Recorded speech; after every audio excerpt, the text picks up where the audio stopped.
Keep living the adventure. Axis of Awesome.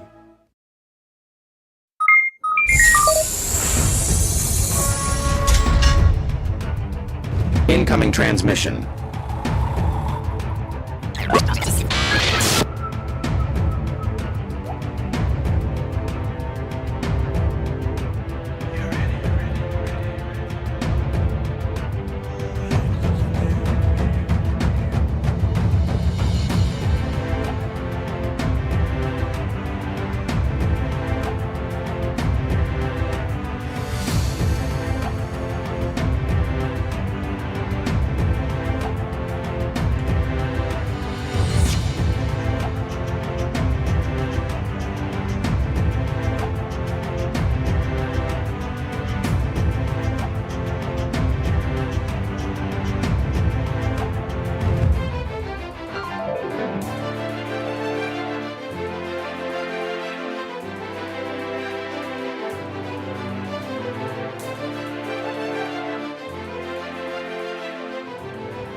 Hey, there we go. What is up, adventures?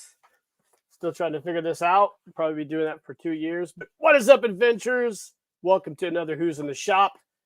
It's going to be a fun one tonight. Got a great guest. You guys are going to be familiar with him. Before we get to him, I want to let everybody know who's messaged me about the Golden Skull. You still can get in there and get your stuff done. We're going to start working on debuting all that stuff in October. I got to reach out to Paul Knapp. And we'll hopefully have an announcement here in the next week or two and let everybody know how we're going to do it. So that being said, I hope everybody's doing great tonight. I apologize in advance that I did this live stream on the opening night of NFL football, but I know there's not a lot of people out there upset because nobody really wants to watch the Dallas Cowboys play.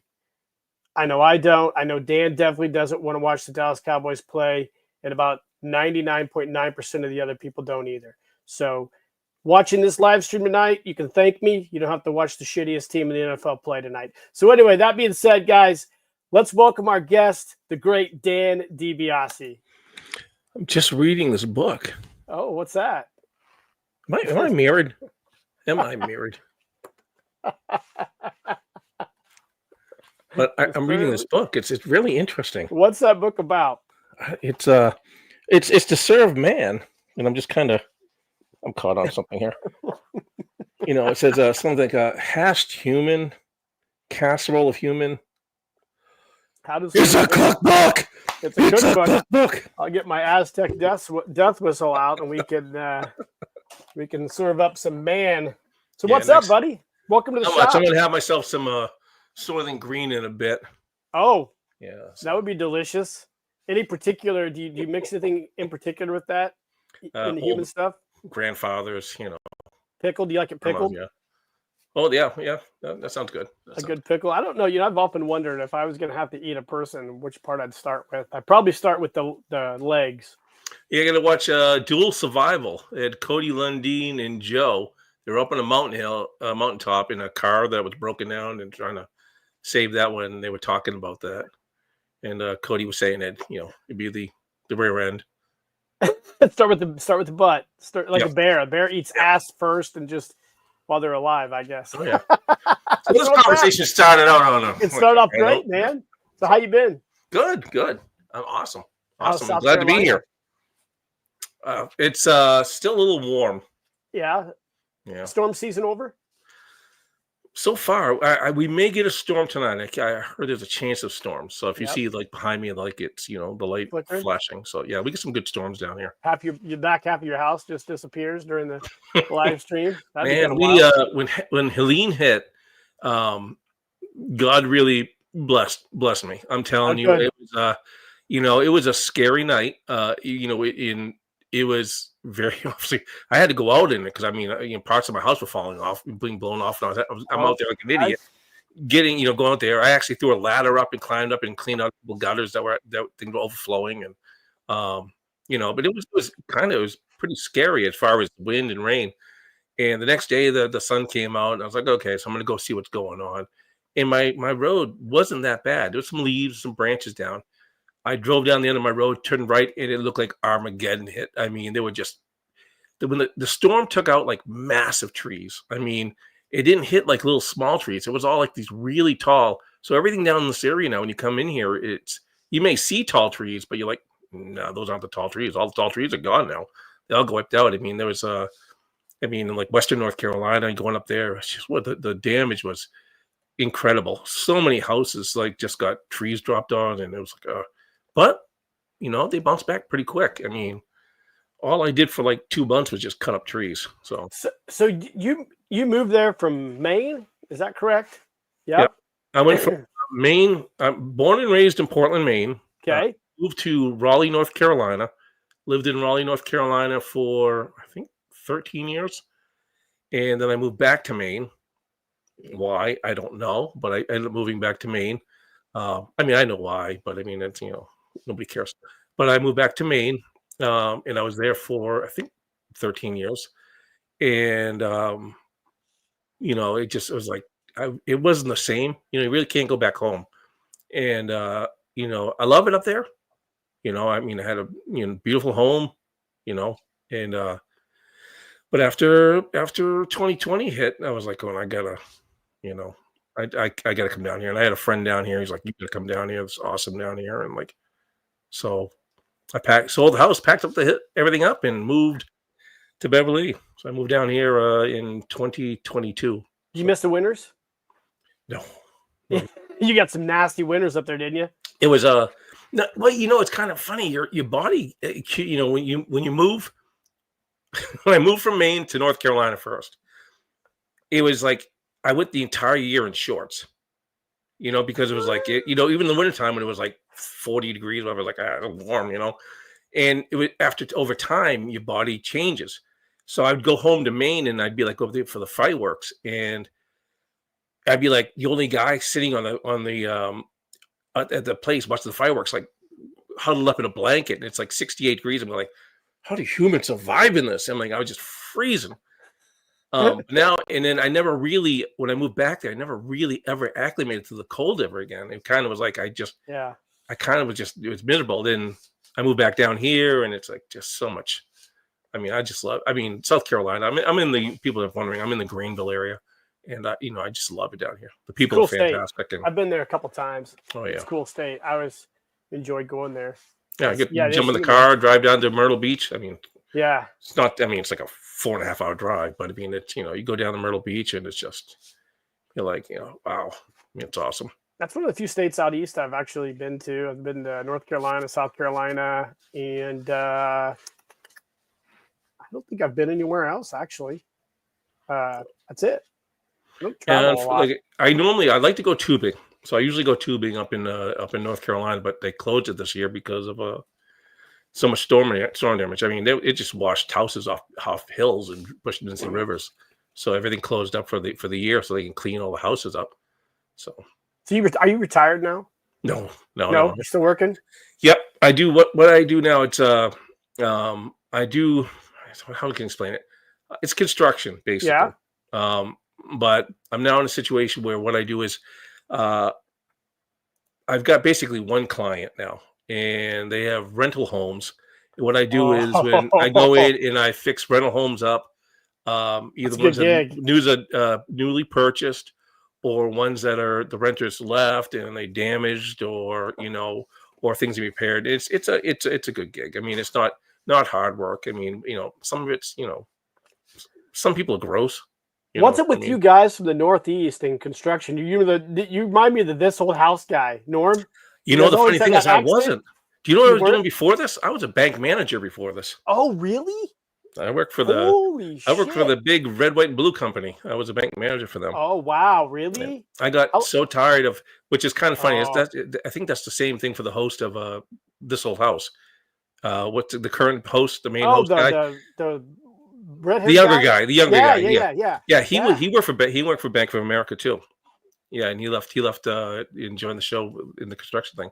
I just got tired of working the corporate world where, it's like every December you're like worried about your job because it's like, oh, we sold the company, or we're going, I mean, I've only ever got caught up in a layoff in that thing once, but it's still Yeah, the stress of it, over that. And I can imagine. yeah, and I got to the point where I started getting to this, and it was like, I will either survive or fail on my own now. I'm like, "Phew, that's it." That's a good gig. I have a buddy I work with who actually he's getting ready to retire. He's about 4 years older than me, and he's got a gig at a college town where he's just goes in and does apartments from college kids, fixes them after the college kids move out every year. Yep. And he was showing me all the stuff he does, and I'm like, bro, whoa. Yeah, there's some houses, I'll tell you. Some houses you come in, it's not that bad. You're just going in, you walk in, you go, we need to fix this up. This and it's not the renter didn't do anything. It just needs to be fixed, and you do that. It's not that bad. That's And then you get awesome. the ones that people leave, and I'm like, dude, why you want to like piss away your deposit? I mean, clean the Oh, place they up a do. little bit. And it's like, oh, you go in, there's like roaches and mice, and it's like, oh my god, it's like, how are you living like this? I Oh missed yeah. I missed I missed 2 shows from Paul Knapp because I caught that bug from going into a house like that. Oh no shit. I got so sick. I was in there with just I mean, I'm sorry, I don't have to gross out the people that are watching, but it's like That's okay. it was roach crawling, it was mice everywhere. The stench was ridiculous, That's and awesome. you're trying to keep clean and just, but it's just, I mean, I broke up with skin rashes, and it was just, my eyes were all closed up, and it was allergy medications weren't helping, and it was like rubbing myself. I was miserable for like about 4 days. Would you get a fungal infection of some kind, probably, or a bacterial infection? Yeah, it was probably, I don't know. I You don't know don't what it know, it just was. happened. Yeah. It happened one time before, and I think it's more to do with roaches than anything else. Oh, I wouldn't I think doubt it. Yeah, I think it's just more to do with that. It was like whatever the roach dander gets in the air. It's like, this is a wonderful show about action figures. Hey, we'll get there. We'll get there. Well, that's what I was gonna. Well, yeah, I'll segue But no, into that. Well, I love doing what I'm doing. I love the freedom of what I'm doing. yeah. I mean, it's I work with some good people. And so I mean, it's tough, and I mean, I'm getting up there in age. I mean, but How old are you? If you I'll tell be me. I'm 59 right now. You're 59. Oh, you look good for 59, man. You're the same age. My sister's a year older than I me. get guys I'm working with who are 59, and they're like, I'm looking at them going like, what the hell happened to me? Hey, You I know, got some friends of mine who are my age, and they're all teachers. I think They it's all for look me. like I think it's from sitting behind I was a regional manager for a long time in a corporate world, and I was an upper manager, so I sat behind the desk a lot. yeah, So I it's a mean, killer, isn't it? oh, but yeah, I mean, I started out. If people saw pictures of me, I mean, as a kid, I mean, I was like this. I was a twig, and then over Beanpole. time, I just started eating fast food and crap like that. And Yep, it's easy to you do. know, You know, it's funny. I tell my wife all the time, like I sit at a desk all day doing AutoCAD and design work and stuff, and whatever it is about the air duct system in an office, it just makes me feel like shit. Like I will sit there and feel terrible all like most of the day. Like, and I'm in good shape, but I'll just feel terrible, and I'll come home. The minute I walk outside, jump in my truck, drive home, and get outside, I feel amazing. So I don't know oh if it's partially mental or just sitting in an office with a stagnant, moldy air all day. But well, that's been the damn, biggest challenge moving down south. Some people were busting my balls about moving down south. They're like, "Oh, you're gonna deal with the spiders and the snakes," and who like cares about spiders? that has not been the biggest anything at all to me. It's the plant life. I don't know. I mean, it's. I lived so long in North Carolina, but North Carolina is like it's like Maine with better weather. But you come to South Carolina, there's plant life down here, and it's like I've never seen before. And Yeah. I come down here, and I'm like we were cutting down trees from lean. I cut down trees from lean. Next thing you know, I got this rash all over me. I got poison ivy, poison oak, or something, and it's like, I'm like, Uh, my God, I mean, it's like constantly. So I mean, the guy I'm working for, it's just a joke between us because it's like whenever it comes up to like cleaning stuff up or having to like mow something or whatever. And I'm not a mower type guy. I mean, I do yeah. little things if it needs to be done. If I see something needs to be done, it's gonna be done. But I'll get like something. I'll get a piece of grass on me, and on the way home, I'm just all blistered. I'm like, what the hell did I get into? I'm You immune know? to poison ivy, so I got lucky in that regard. I don't get poison ivy at all. I will get poison oak and poison sumac, but poison ivy I could I could Oh, it's stand in it crazy. naked and not have a bit on me. Just doesn't bother me at all. Yeah, I mow my lawn, and I'm like, next time I'm like coming in, like hands, I mean, it's like I rub the, I clean off, rub the lotion, and it goes away. But it's like what the Let's hell? jump in the chat and see who all we got tonight. We got Moon Doggy. Moon Doggy's in here tonight, jumping in. Always a great guest to have on. Hey, Stacy. Robert Acevedo's in here. Stacy Armstrong, of course, Canada's own Captain Canuck, Murray Corrigan. Murray's my buddy. He is your buddy. James Pavarelli. Hopefully I said that correct, James. I always try to pronounce everybody's names correctly, but it doesn't always work out. Stacy, Murray, yeah, Lone Wolf's here. Yeah, man. Great. I'm glad all you guys decided to join in tonight because it's going to be a fun one. Well, Dan, first of all, thanks for coming on, man. I know we've talked about this for a while, and this is going to be fun. I was going to tell you, I think I was probably in the comments when you first came on Paul's show, but I've been a fan of all your stuff for a long time. Thank you. Back probably what was it? Probably the 2004, 2005. You started doing the Carl. I started doing it. I started doing this probably around 2000, late okay. 99, 2000. Yeah, because I kind of got onto your stuff probably 2000. I say 4 maybe. It's probably through Adventure Gear. Yep. Yes, Adventure Gear for sure. And I started looking at all your little photos you were doing, and it inspired me to do my photos.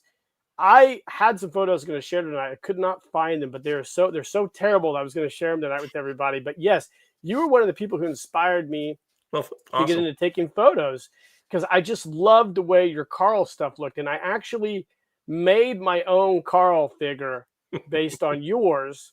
I got that head, and I had somebody flock it, and it was a really fun time back in the early 2000s to be G.I. Joe collector, man. So like I got Carl right here. The original. Yeah. This isn't the original Carl. This is Carl number 2, but this is the Carl everybody knows. It's kind of weird. Tell me how he's the oops. Carl. He is he's Action Man. Oh, I may have to clean him up. He is the Action Man. I think it's called the Bow Hunter. Yeah, it's very specific because the head for the Bow Hunter was a little bit smaller than the flocked typical Action Man. So give me a rundown of how Carl was born. Okay, well, I can give you a little bit rundown of everything altogether. Yeah, go for it. What happened was I'm watching Home Improvement, and I'm sitting and watching Home Improvement when it's back with the Pam Andersons on there, and so on the back wall there's a G.I. Joe standing there. And I was married at the time, and I'm talking to my wife, and I'm going, I was a kid, I had all those G.I. Joes, and I got to a certain age, my mother took them all away from me and gave them away and said, you're too old for this. So, I was like, I'd love to have one again. And she tracked one down somewhere and gave it to me for my birthday. So I had one, but she didn't realize it kicked off something like, I want all the stuff I had as a kid. And so, but at the time they were highly collectible still. So like a basic body, which even today they're kind of doing that now. They're kind of going back, but they were like $100 for a body back then. In late 90s, that's $100 was a lot more than it is today. And so I couldn't really afford the stuff I wanted. And then I found a guy named Tom Calhoun at Adventure Gear, and he was making replica outfits. And he was selling, he had the whole gear. And so I ordered something from him, and it arrived. I was a model train guy, a diorama builder, a war gamer. So I was into building all that stuff. And a lot of his pictures were, and before I go any further, I have to say this as a disclaimer. Okay. Anything I say is my opinion. Don't listen to if anything I said comes off as insulting, it's not going to be. So do not take it that way. It's you do you, boo. You do whatever you want to do because there is no right and wrong on how things are done. Absolutely. I'm going to talk about, if people can talk about the way I do things or how I came across it, this is how I'm going to talk about. So do not take anything I say as an insult because it's not meant to be. Okay. But I like your disclaimer. I need to get one of those. Here's the point of where we're going to go with this. A lot of the pictures I had on the thing were G.I. Joe stuck in like a backyard with the things there. And I'm going, I can do better than that. So what I did was I built a set and everything was all the plant life, and it was at the scale of the figure. I put him in there, and I took a picture of it. I sent it to Tom. I said, "Great. I mean, I love your stuff. It's awesome. Here's a picture of what I did. Keep the picture as a thank you." And probably a few weeks later, I got a box in the mail, and it was just like basically everything in the catalog. And he's like, "All yours. Just shoot pictures of it." So that's what I did. I Wow. started shooting basically catalog pictures for him. And that's struck up a very, very strong friendship for quite a while. And he's not in the hobby anymore, and I'll be honest, I haven't talked to him in a long time. He's got his own thing going on. So, but yes, I mean, we basically, after he closed everything up, a lot happens to a lot of this hobby. People leave and things go on. But anyway, so so that's started all of it. Well, Carl was a picture of one of his black outfits. I made the Action Man. I had the Action Man, head, because all the Action Man heads were actually larger. They're he had pretty good size melon. So, but they came up with the bow hunter, which was kind of scaled down, so it's actually more in proportion to the bodies. So I took that one and I shot the picture, and him and I started talking about like a spy thing, and so I kind of developed this thing, like Carl Butcher. Like, okay, I need a tough name for this guy. Well, Butcher's a good tough last name, and I kind of hopefully I don't screw this up, but that's my favorite baseball player, Carl Yastrzemski. Oh, there you go. I knew you're a Boston fan. I could just tell. Oh, yeah, I could tell. Yeah, so it's it was great this year. I've finally been able to watch a bunch of games this year. I don't know how I managed. Been lucky. So, goddamn Boston. Oh, was that Fever Pitch movie? That was me for a long time. Fever Pitch. Don't show me the game. Don't show me the game. Don't show me. I was like that. And, I could watch back, whatever. I was like, until they won, like in 2018. It was at that point. I kind of like. Any Boston fan understands. You went through all these years of losing. So it's like the Patriots. You're a big Patriots fan too, and I know one of the greatest things ever happened was we got off the story of everybody. We'll get back to it, guys. We'll get back to it. This is we're not one of the greatest moments in my life. You talk about that is we were in North Carolina. My dad, myself, and my brother were watching my dad came down from Maine. I was living in North Carolina. He came down, and we got to see the Patriots win their first Super Bowl. Oh my God! And that's one of those things that you want to bring a little tear to your eye. You see with your father, and you go through all that, and the Patriots finally won. And it was like so unfortunately, the Patriots broke my heart a lot in the last 20 years. It'd be fascinating how they're going to do this year. It's gonna be interesting, but I don't watch it. See, since I can't see the Patriots down here, football's kind of going to the backside. I have a friend that's a San Diego Chargers. He's a Chargers fan, and I will go to his house or whatever. We'll go watch games at his house like that. Kind of being supportive because like I can't watch the Patriots down there. So he's a friend. I'll do that. We do have the Panthers here, which I support the Panthers, which was hilarious. Once again, at the time, I was living in Raleigh. And I support my sports team wherever I live. I'm not one of those people that can be like, I live here and I'm not gonna. No, if I live in the state and as a professional sports team, I'm going to support them because the people living near me need that money, and I want that team to be be good and be productive. But we came up to a situation when the Panthers played the Patriots for the Super Bowl. And I tried to be as neutral as possible. You can't be. You grew up in that area. Yeah, every day the game got closer, I was kind of like, it started coming out going, "Oh, Patriots, kill them!" I was like, it became like just beat them to death, And it's like, but I do have I'm a Bruins fan. I love the Bruins. Oh, for sure. That whole region, you got to be a big sports fan. I have Hurricane stuff. I don't know if I wanted to show. I may have to wear it on the show one of these days. I got a 2006 Stanley Cup, the Carolina Hurricanes Stanley Cup championship shirt. So yeah, it's an oldie. I've got some old T-shirts. I busted one when Buddy was on. I bought a shirt that was like, what was it, 22 years old or something like that? From like old Joe Lanta shirt. And the thing was like, I hate to even touch it because it's like starting to fall apart. So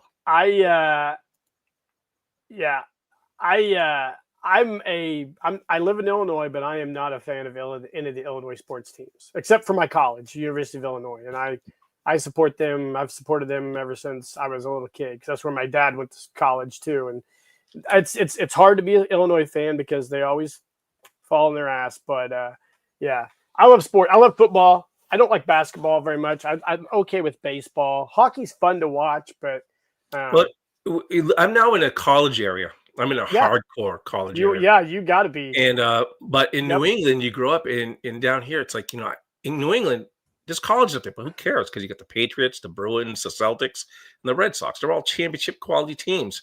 They always win championships. So that's what you follow. It's like college.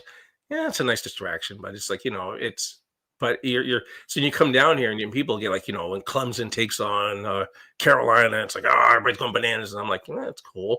I'll watch the game, because I'm trying to, I'm down here. I don't might have a friend that went to Clemson, so I guess I'm a Clemson fan, I guess. I don't know. I mean, when I was in Raleigh, I was a huge NC State fan. I used to work as a during I was there for Phillips. I was up there during Phillip Rivers when he was playing for NC Rivers. State. Yep, Phillip Rivers. And for sure. I was there for a lot of the games, working the as a volunteer. I worked the food stand, during the thing. So that's part of it. Was cool because you got to go and watch the games for free, but you had to work the concessions. But it was a volunteer thing. I like MMA. I like jiu-jitsu. I like wrestling. My favorite boxer of all time is from out around Marvin Hagler. Oh yeah, Marvin. That's my favorite boxer of all time. Oh yeah. When I was a kid, I had a poster of Marvin Hagler. It was a FootJoy poster. Him and Hulk Hogan were like my two favorite guys when I was a little kid. When Marvin Hagler lost to Sugar Ray Leonard, I thought he won the fight. But when he lost to Ray Leonard, I was so devastated. Oh, that's okay. Well, it's like that. I was telling like that Yaz poster. That's a 1968. That's a real 1968 Sports Illustrated poster.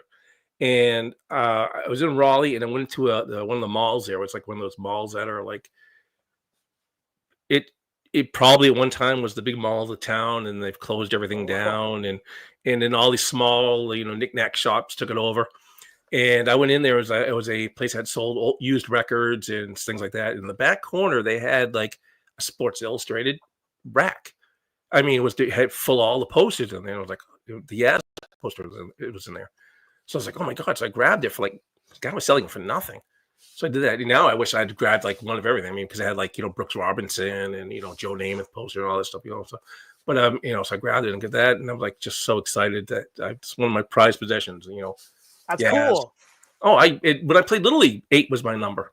Well, and that's when you had to fight for. You had to fight as a kid. You had to fight for who's going to take number 8, I absolutely love it. Oh, so getting back to your Carl story, I'll get you back on there. So we got through the whole thing with Carl, and we decided we started talking about it, and we said, why can't we do comics with action figures? So we started coming up with a story, not knowing what we were doing. It's not something I ever did. I kind of cringe a little bit when I go back and I look at it, because like, it's rough. Really? Oh yeah, it's. I'm picky about the way I do things. Yeah, you're kind of a self-criticism. Yeah, and I'm slow at doing things, and so it's I will do, like, I'm doing the Golden Skull. The picture's back here. This setup. It's not even finished. It's been sitting here for like almost a week because I stare at it. I don't sit like back and go, but I come back and I'll look at it, and I go like, okay, I had it in. We talked about this before the show. The image is in my head. It's created in my head. I know exactly. This is going to sound crazy. I see what I want to shoot as clear as a photograph. I know exactly what I want to do, how I want to do it. How do I get it out of here and onto a camera lens, or how I set it up? Yep. And a lot of times I can't do it. And if it's 1 or 2 figures, I can do it pretty well. But this is going to entail 4 figures. And when you get 4 figures, it gets big. I don't know if we'll jump ahead of this. I have a rule where I use my shooting area is 2 feet by 2 feet. So you have a limit. You have a confine that you want to put everything in that confine. If you go bigger than 2 feet by 2 feet, you start becoming those God's eye view of the thing, and you have to remember as you're photographing what are you photographing? Are you photographing a diorama? Or are you photographing a story? Yeah. And my pictures are designed to be a story. Yeah, they are. I mean, they Whether absolutely or not are. you understand the story, I don't know if sometimes what I put in comes across, but if you're looking at them going like, okay, why, like Carl pictures, I will put Carl in the worst situations. He's getting the shit kicked out. Excuse my language. I'm sorry. I don't know if You can kids cuss. listening You know can that, cuss on here. We're good. I'll avoid the F word, but I try. I try. I'm trying to be a good Christian here. So, but anyways, but I try to put him in situations like, how did he get there? How's he going to get out of it? And that's what I try to do. And a lot of Carl, the stories came out of that. And so we started doing the comics, and we started doing that and editing. And anybody's done these stories knows it's a bear to do. But let's see if I can. Well, I don't know if you want to here. Let me show you the Carls real quick. Yeah, throw some stuff up there. We're at one time when I had my website going, I was getting like close to 100,000 hits. Really? Like almost a day. It was Son ridiculous. Of a bitch! No kidding. I wish I knew how to make money at the time of this, because you would have made a ton of money on that. It was just ridiculous how much back in those days. It was really, really popular, and I'm saddened that a lot of people don't at this point now. I don't know. We're going to be bouncing all over the place in this, because I'm a little saddened that people kind of missed that, because I know what Carl is, but there's a lot of people out there when I show Carl like, who the hell is this guy? Well, it's a creation from like 20, almost 25 years ago. Yeah, you got in. I mean, you got in there at the really infant stages of the internet when it was starting to get kind of real popular. Well, nobody was really doing what I did. Yep. I mean, people, like I said, people were taking the pictures. Once again, don't get insulted, but people were shooting pictures. They're taking the Joes in the backyard, or shooting pictures like that. And I'm like, I didn't want to do that. I was shooting pictures. I was building sets. I mean, I have like tubs just full of plants and trees and just rocks and just gods. Well, I think it's sets like chairs. I mean, people like, you look at like the people like with the man cave, you see these guys with big racks of figures behind them. Right. And I don't have that. I have racks of chairs and pieces for set pieces, right? And toilets. And I got like, I just collect. So I go out and I see the stuff, and it's so that's kind of what I have. And I mean, when you see what I'm building here, absolutely, I'm trying to figure out how to make this work. It's not working out because there's four figures in this picture. But I'm trying to figure out.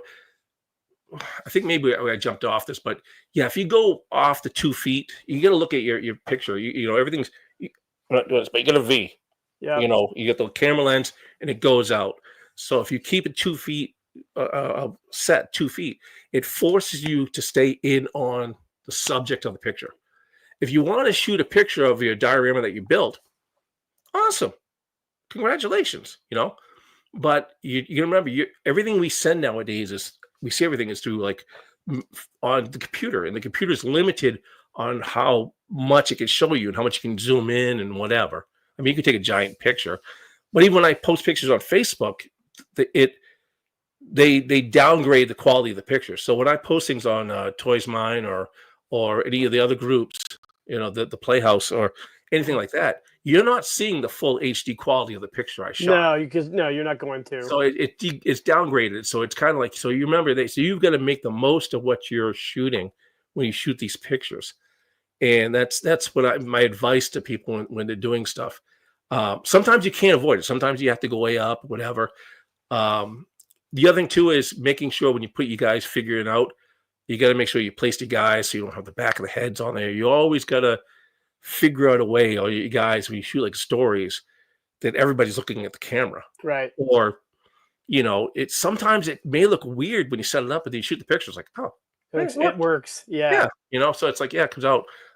We'll get to how I do that in a second here, but let's do a little stroll down memory lane. Yeah, that's the reason we're talking about how many things we did. I had there was quite the fan base, and one of Scott Murray made this beautiful box for me, coffin box for Carl. And this, I'm going to show you, everybody. You may have already, I know some people that probably know the story, but this is the original Carl. This is the Carl that you saw in the I believe this is a it's Corrigan holster. But this is the original Carl. Well, let me get a solo layout on that. I really love that head sculpt. I really like the way that Hasbro did that Action Man head sculpt. Yes, I bought a bunch. I bought a bunch. There were actually 6 Carls because I don't change in a story. I don't change their clothing. I will dress them because if you start taking the clothes out, you start stretching the shirt. Yeah, you start stretching the collars. Yeah, you got to make these down, and so these guys are in there, and sometimes I actually stitch these guys into the outfits to keep the clothing down. I'll put a little stitch behind it or whatever and hide it. It's a beautiful head sculpt. So you get this. So this is the original Carl. He was probably in the very first episode. First thing we ever did. This is the famous picture of the by a dumpster is the one that we used. So we got this. Is that on a super articulated body? The Hasbro super articulated. Yeah, he is. I love those bodies. Yeah. Those are great bodies. I had one issue with them. The other thing too is this is extremely short one too. You're gonna see it in a second here. But no, this is even shorter than this is like the very, very first edition super articulated bodies. I don't know if they changed something because he's essentially like 11 inches tall. So in a lot of the other ones, super articulated ones are like 11 and a half. He's still small, but he's only like 11. This one, if you put him next to another super articulated, he's much smaller. Really? I don't know it must be in the very first editions that they came out with it. Now, is that a Corrigan holster? Yeah, it is. Absolutely. I believe it is. It looks like Why wouldn't it be? Look at that. Yeah. Murray Corrigan, you sly fox, you. We got a Corrigan holster plug in on this show. Murray is awesome. I can't hide. I mean, he joked about it on Monday. He joked about how many I have. I have a ton of holsters. We have a couple of legends here tonight. We got Murray and Sean Huckster, so they're representing Canada super Sean, hard. His photo stories are like, I mean, Sean's the next level, dude. He still has his website up, right? Yeah, he does for sure. Yeah, yep, okay. Yep. And people ask, where's mine? About 2021, 22, I pulled it down. You gonna put it back up? I don't think I'm going to. I don't think the money it's worth the money. It's like, having a website is like $100-something a year. Oh, is it? Okay. Yeah. Okay. And I wasn't seeing the traffic, and everything now is on YouTube or Instagram. And it's like, why? And that's where people are seeing stuff, or Facebook, although my personal Facebook page, I don't really take a lot of people in anymore. I do have a Daring Studio one there that if you want I follow your Daring Studio one. Yeah. So, I mean, Daring Studio, it's you have to kind of, it's for snowboard rally is really what it's for. And we'll definitely get into that later. Yeah, for sure. Let's not high jump. Let's not jump that far. Okay. But this is the Carl that that you see most of the time in the early 2000s. This is it. Like I said, I bought a bunch of the other one away. I do not know if you're going to be able to see the difference in height. One of my goals, Dan, is to eventually get that is foot to foot. Wow, that is wild. So it's but this is the one you saw most of the time. And I had 4 other ones that I used that I could change them into other outfits. Because like I said, once these guys go in this outfit, I do not want to screw up what they look like, stretch them out or anything like that. Especially nowadays, because I can't replace this clothing. It's all adventure gear clothing. One of my goals is to get Daryl DePriest on a stream some night and talk to him about all the different G.I. Joe things. But I got to get more famous. I got to get as famous as Paul Knapp. So he we'll get you there. We'll get you there. But it's he doesn't have his holster on it because I moved that holster over to the modern Carl. Okay. Now, as we talk about the hobby itself, somewhere around 2010, the hobby went from, it was peaking. It was shooting up a skyrocket. Then all of a sudden, about 2010, it went like this. I mean, it basically died out. And in a way, I kind of faded out because I wasn't doing it. I was still shooting pictures, but I wasn't as visible. Mm-hmm. All those groups like the Sandbox and Adventure Team headquarters on the forums, they all started getting phased out. It started getting lost with MySpace and all these other groups. So the hobby really didn't have a center core anymore to where do I show stuff. So it kind of, and then of course they were 1/6 had basically died. So it was hadn't died, but I mean in general it wasn't. There was some stuff around. I mean 1/6 Warriors, the forum was still going. Men with Dolls. Ironically, that's when I got divorced. So maybe I killed the hobby. Well, I moved to Maine. So moved back to Maine. So yeah, so it's but it went down, but I was still shooting pictures, and but I kind of streamlined. You kind of started shooting pictures, and I'm like, I'm only going to focus on adventure team stuff, or Carl. There's no story that I need to create that's not for them. So I was able to pare stuff down at that point, and around 20, I think it's around 2019 in that area, I decided to update Carl, and I want to ask you about that. So this is how did you do it? Like, I took a mold of the original Carl head. Okay. And then I basically took because it's actually he had a scar on his face. I took the scar off. I made some feature changes to him. And then I sculpted the hair on him. Did you do it with like epoxy sculpt? Yeah, I did. Wow, that turned out amazing. Let me pull that up. Hold on. That is you did a great job on that. There's 4 heads of this. He's got eyes looking left, eyes looking right. He's got like a squinty eye, and then I made him with a regular eye. So I painted all 4 of them at the same time. So he fits on a modern body then? This is a true type body, and people are going to learn about me that I love the true type bodies. Yeah. Yeah. I'm a big fan of them because you can take them apart, repair them. You could, if they start getting loose, you could tighten up with a screwdriver and tighten up the joints, and and that really works well for this.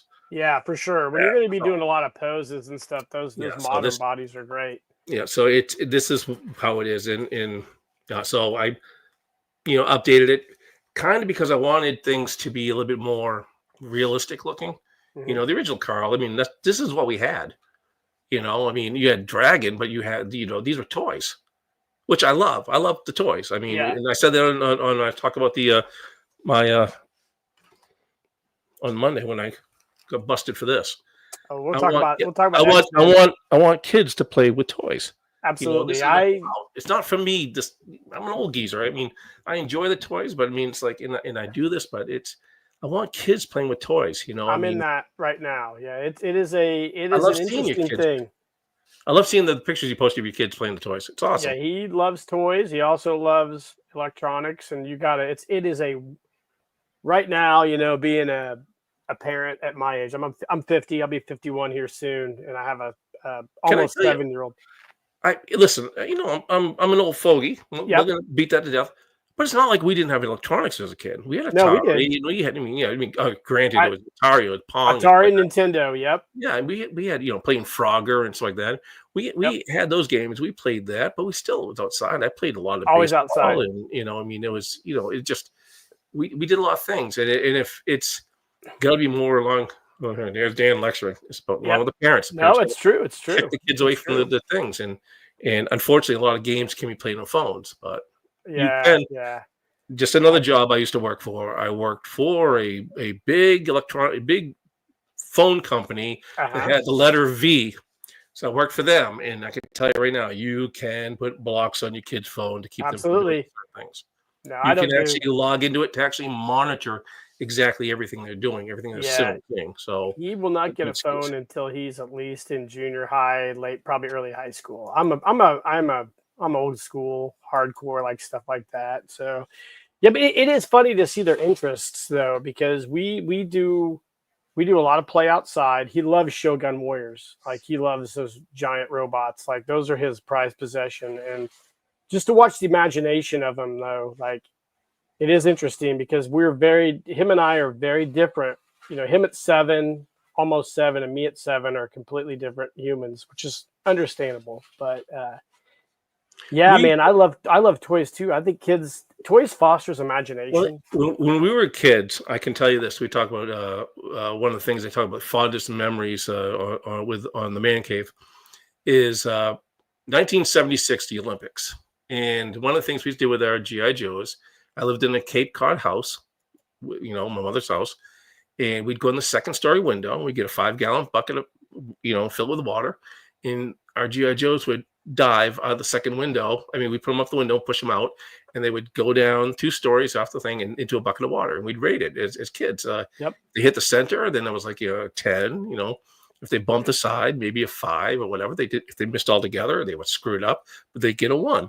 So, but we played a lot like that. I mean, we were pretty rough on our GI Joes as kids, but they were toys.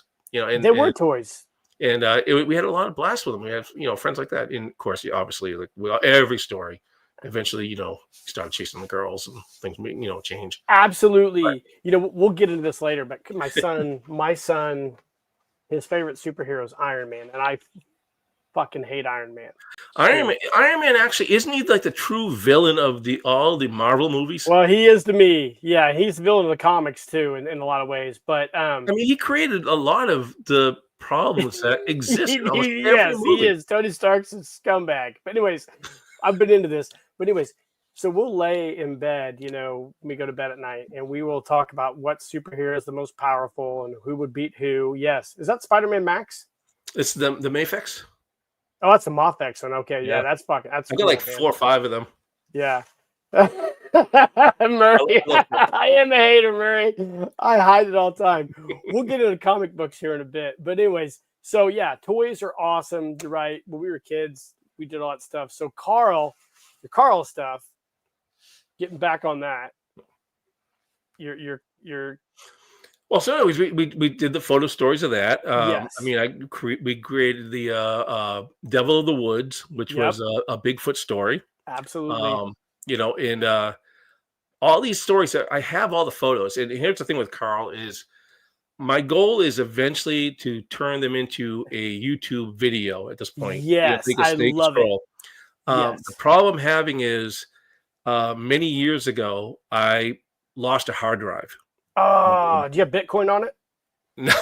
Oh my God. If I had Bitcoin, I wouldn't be talking to you right now. I'd be on somewhere in some island somewhere. I'd be like, but yeah, no, there was so I have the first 4 episodes of there was 8. The original Carl was like episodic, and the plan for Carl was every month we come out with a new story.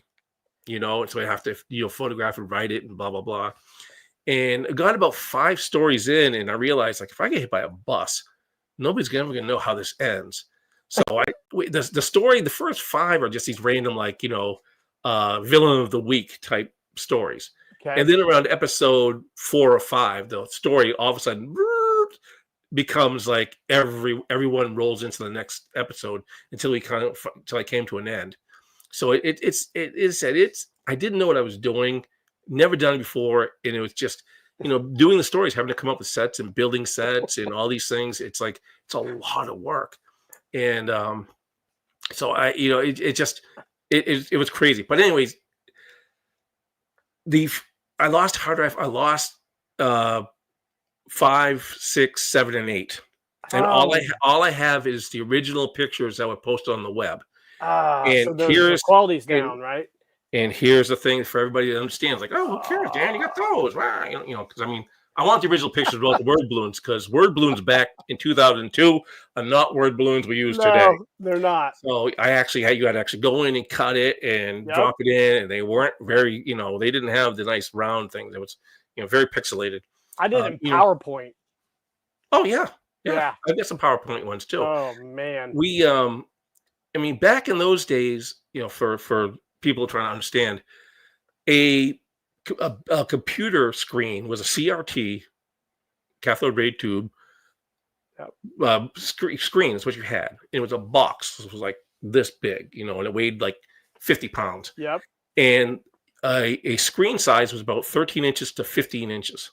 Yep. Not very big. I mean, a 15-inch screen, but back in those days, we're talking early 2000s. We're talking around we're talking still around 2004. Yep. Was a 15-inch screen, or going to a 17-inch was big, but everybody had dial-up. It was all AOL. Welcome. You had that. So you had to when you put your pictures on there, you had to have consideration how long people are going to stare at the screen, waiting for images to load because the images would load like the bottom first, segment at a time and load. So what I did was a lot of the pictures we did, we pulled it down, the quality down, and then we also made them small. And a lot of the pictures were, I think, 680 by 450. And most of us are looking at our computers, and I mean, maybe somebody's at 1900 by 600, which means your picture is on your screen is like, if you're looking on a screen here, we're talking, it's tiny like this, but that's small. So that it's, you can probably expand it a little bit, but it's like I said, episodes 5 through 8, they're all tiny pictures because I lost all those original pictures. So I'm messing with a little bit of AI to see if I can somehow expand those. Get them, I'm not worried so much about the word balloons. I think I can work around them. It may look as pretty, but I think I can get around it. If I put a disclaimer on the thing on, hey, I made this in back in the olden days, I mean, hell, come on now. When Carl came out, people didn't even have cell phones. No, we didn't. I mean, you got to remember like that. It's like, let's bring a terrible thing up, but 9/11. It's not like you saw 9/11. Everybody had a phone up going like, oh, look at the recording. They would you today. look at the images. Nobody had that. Yeah. Everybody had pagers. Maybe they had a two-way pager or something like that. That's maybe. So I mean, we put this into perspective of what it was like back then. Yep. So I'm trying to put some of these images through AI and see if I can get these blown up to at least 1024 by 768 so I can create them. The problem I'm finding out right now is AI is, and which is probably me. I know that Adobe does it. I'm gonna have to mess with some of these things, but yeah, Adobe could be a good thing. Adobe's got a really good. Unless somebody knows something about there that's willing, I could send them the images. I know he's willing to do it. There's some straight killers out here. Sean Huckster would know. Sean Huckster's a tech whiz. Yeah. So it's like, so it's if we could do that, I can do it. I can put him back up. I'd love to put it on YouTube where I can maybe if the word balloons pop out. Devil of the Woods, the Bigfoot one. I've got all the original images of that, so that's not even a problem. I got the original without even word balloons, so I can recreate that and put that on YouTube. I'm working on that. So a lot of the stuff is not dead and gone or like that. So it's out there, and I would love to put it out there because I would love to see people going out there. Because I personally love Carl. Carl's a big part of my life. I think it's a great character. It's a very unique character. It's one of the most unique characters in the 1/6 hobby. So, like, what year did you kind of quit doing it? I never did, and that's the weird thing about it. It's all right.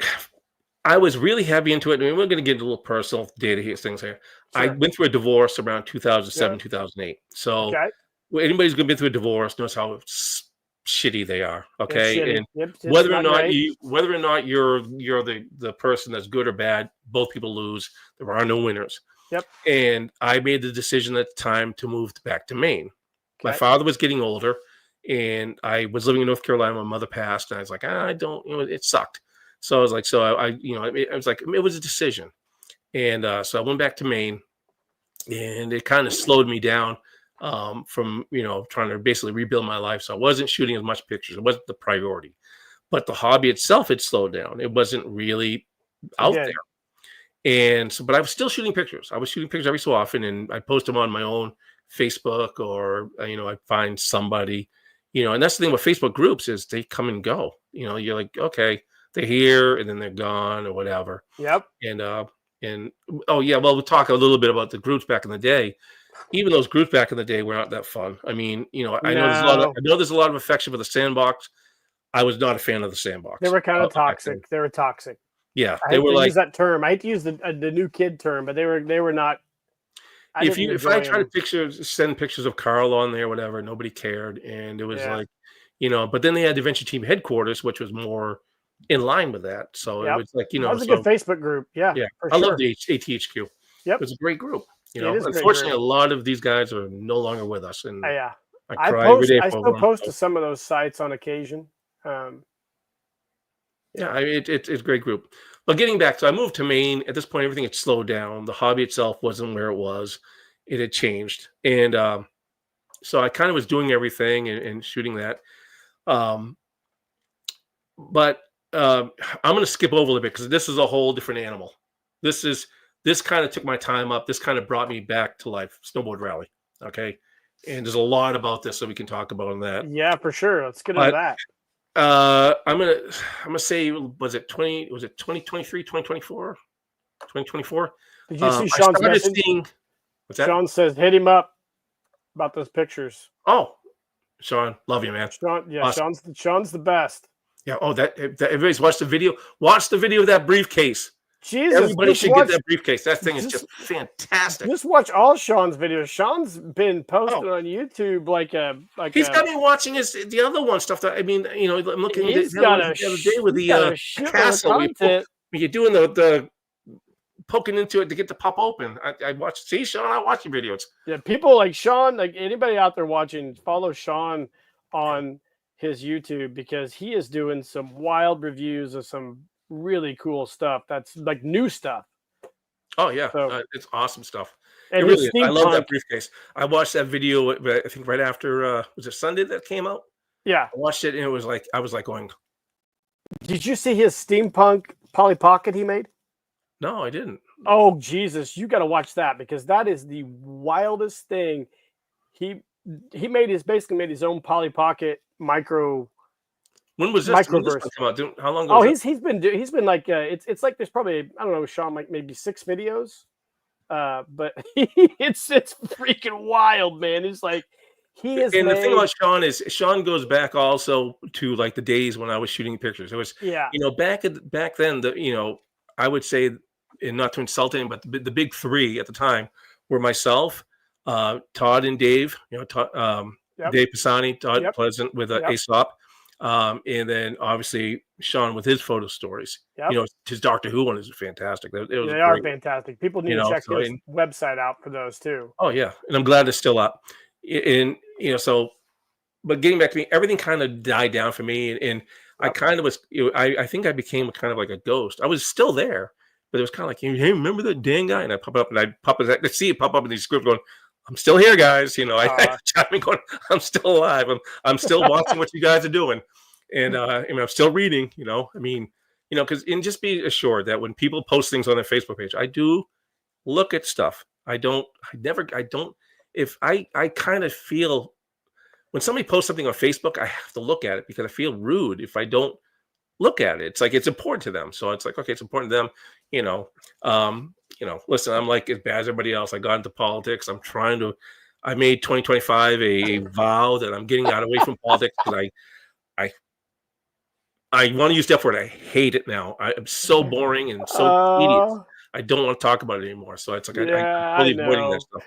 But anyways, it's but it does pop up. You can't avoid. Of course it is. You can't. It's in the ether. You can't ignore it. It's just certain things. But getting back to it. So, anyways, I'm watching things. I was like 2024, and all of a sudden, I started seeing my pictures pop up.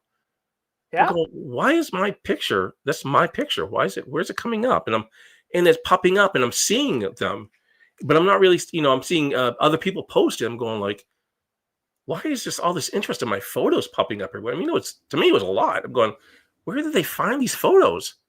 I'm like, where did they dig these things up from? Because I'm like, I didn't know any place I posted. I thought all those groups were gone. Come to find out, it was Terry Stair. He had saved all my photos. So every time they came up, he was saving them. That's amazing. And then he was posting them on the Toys Line. So they were coming up and seeing that. And then I finally went, so we started talking, and you got me back on it like that, and I started posting, and it forced me. And I started shooting out some other pictures. And started creating a few things. But once again, people, I am very slow. And I'm going to point to this again. Where am I going? This is a massive, massive time suck. It's a giant undertaking. Yeah. So so I'm trying to work on this. And it's, like I said, we'll have to get into that in a minute. But that brought everything back to the front. And then, of course, with Paul bringing me back on, and bring me, coming back on. It's great to be on these things and talking about the hobby again and being out there because I've never left. I've always been there. I've always been still buying stuff, still collecting stuff, still putting things together. But again, I'm extremely slow, and I'm very picky about how I want to shoot stuff. I don't say everything's perfect. I screw up pictures all the time. I take pictures and go like, that was terrible, and that happens. I do duds. But I really try to make sure that they're good quality. They look good and people enjoy them. It's a love of the hobby that when I do it, it's saying I have a and some of the people, you can believe if I'm sincere or not, or think I'm being sappy or whatever, but you got to have a true love of the hobby, and it's you can't just look at it as like, oh, I'm just going to shoot something or whatever. It's like I feel like I owe something to the hobby because it's given me a lot. I mean, it really has. It's given me some entertaining. And for those who don't know, my father was a professional photographer. He was a Oh, professional wow. photographer for 50 years. He's probably one of the best in New England. I believe so. Wow, really? Just saying, my dad passed in 2013. Yeah, he did. He was what they call kidnapper. He was what they did back in the day, the 50s, 60s, and stuff like that, is they would carry their photo equipment around and lug it into the homes and set them up in the homes and take the photographs of the family in the homes. So that's what my father did. Wow. But he never taught me about photography, because when I started shooting pictures, it was all digital. He was a film guy. Okay. And so when we talk about photography, it's like, you don't have to do that, man. It's different now. Yeah, he's and, old school. and I got him like a computer and show him the computer, and he was like, I wish I had this when I was doing photography. Oh, I It's like, bet. I mean, I can do all this stuff. You can touch stuff up, and because I mean, he'd shoot pictures, have to send them to a photo lab, they have to fix them, or he'd have to develop them in a dark room in his office, and then send them out to place, and so it's a whole different animal back then. But the great compliments, though, is how I shot pictures, and when I did my lighting and such, I would do certain things, and he'd be like, "How did you get that idea?" And I'm like, "Just seemed like the right thing to do." He's like, "That's exactly how I would do it." And I was like, "Wow, maybe some genetics come rolling down somewhere along the line that, come in there." But yeah, he enjoyed a lot of the pictures that I shot, and he'd give me critiques on stuff. I was sitting here the other day and I was thinking about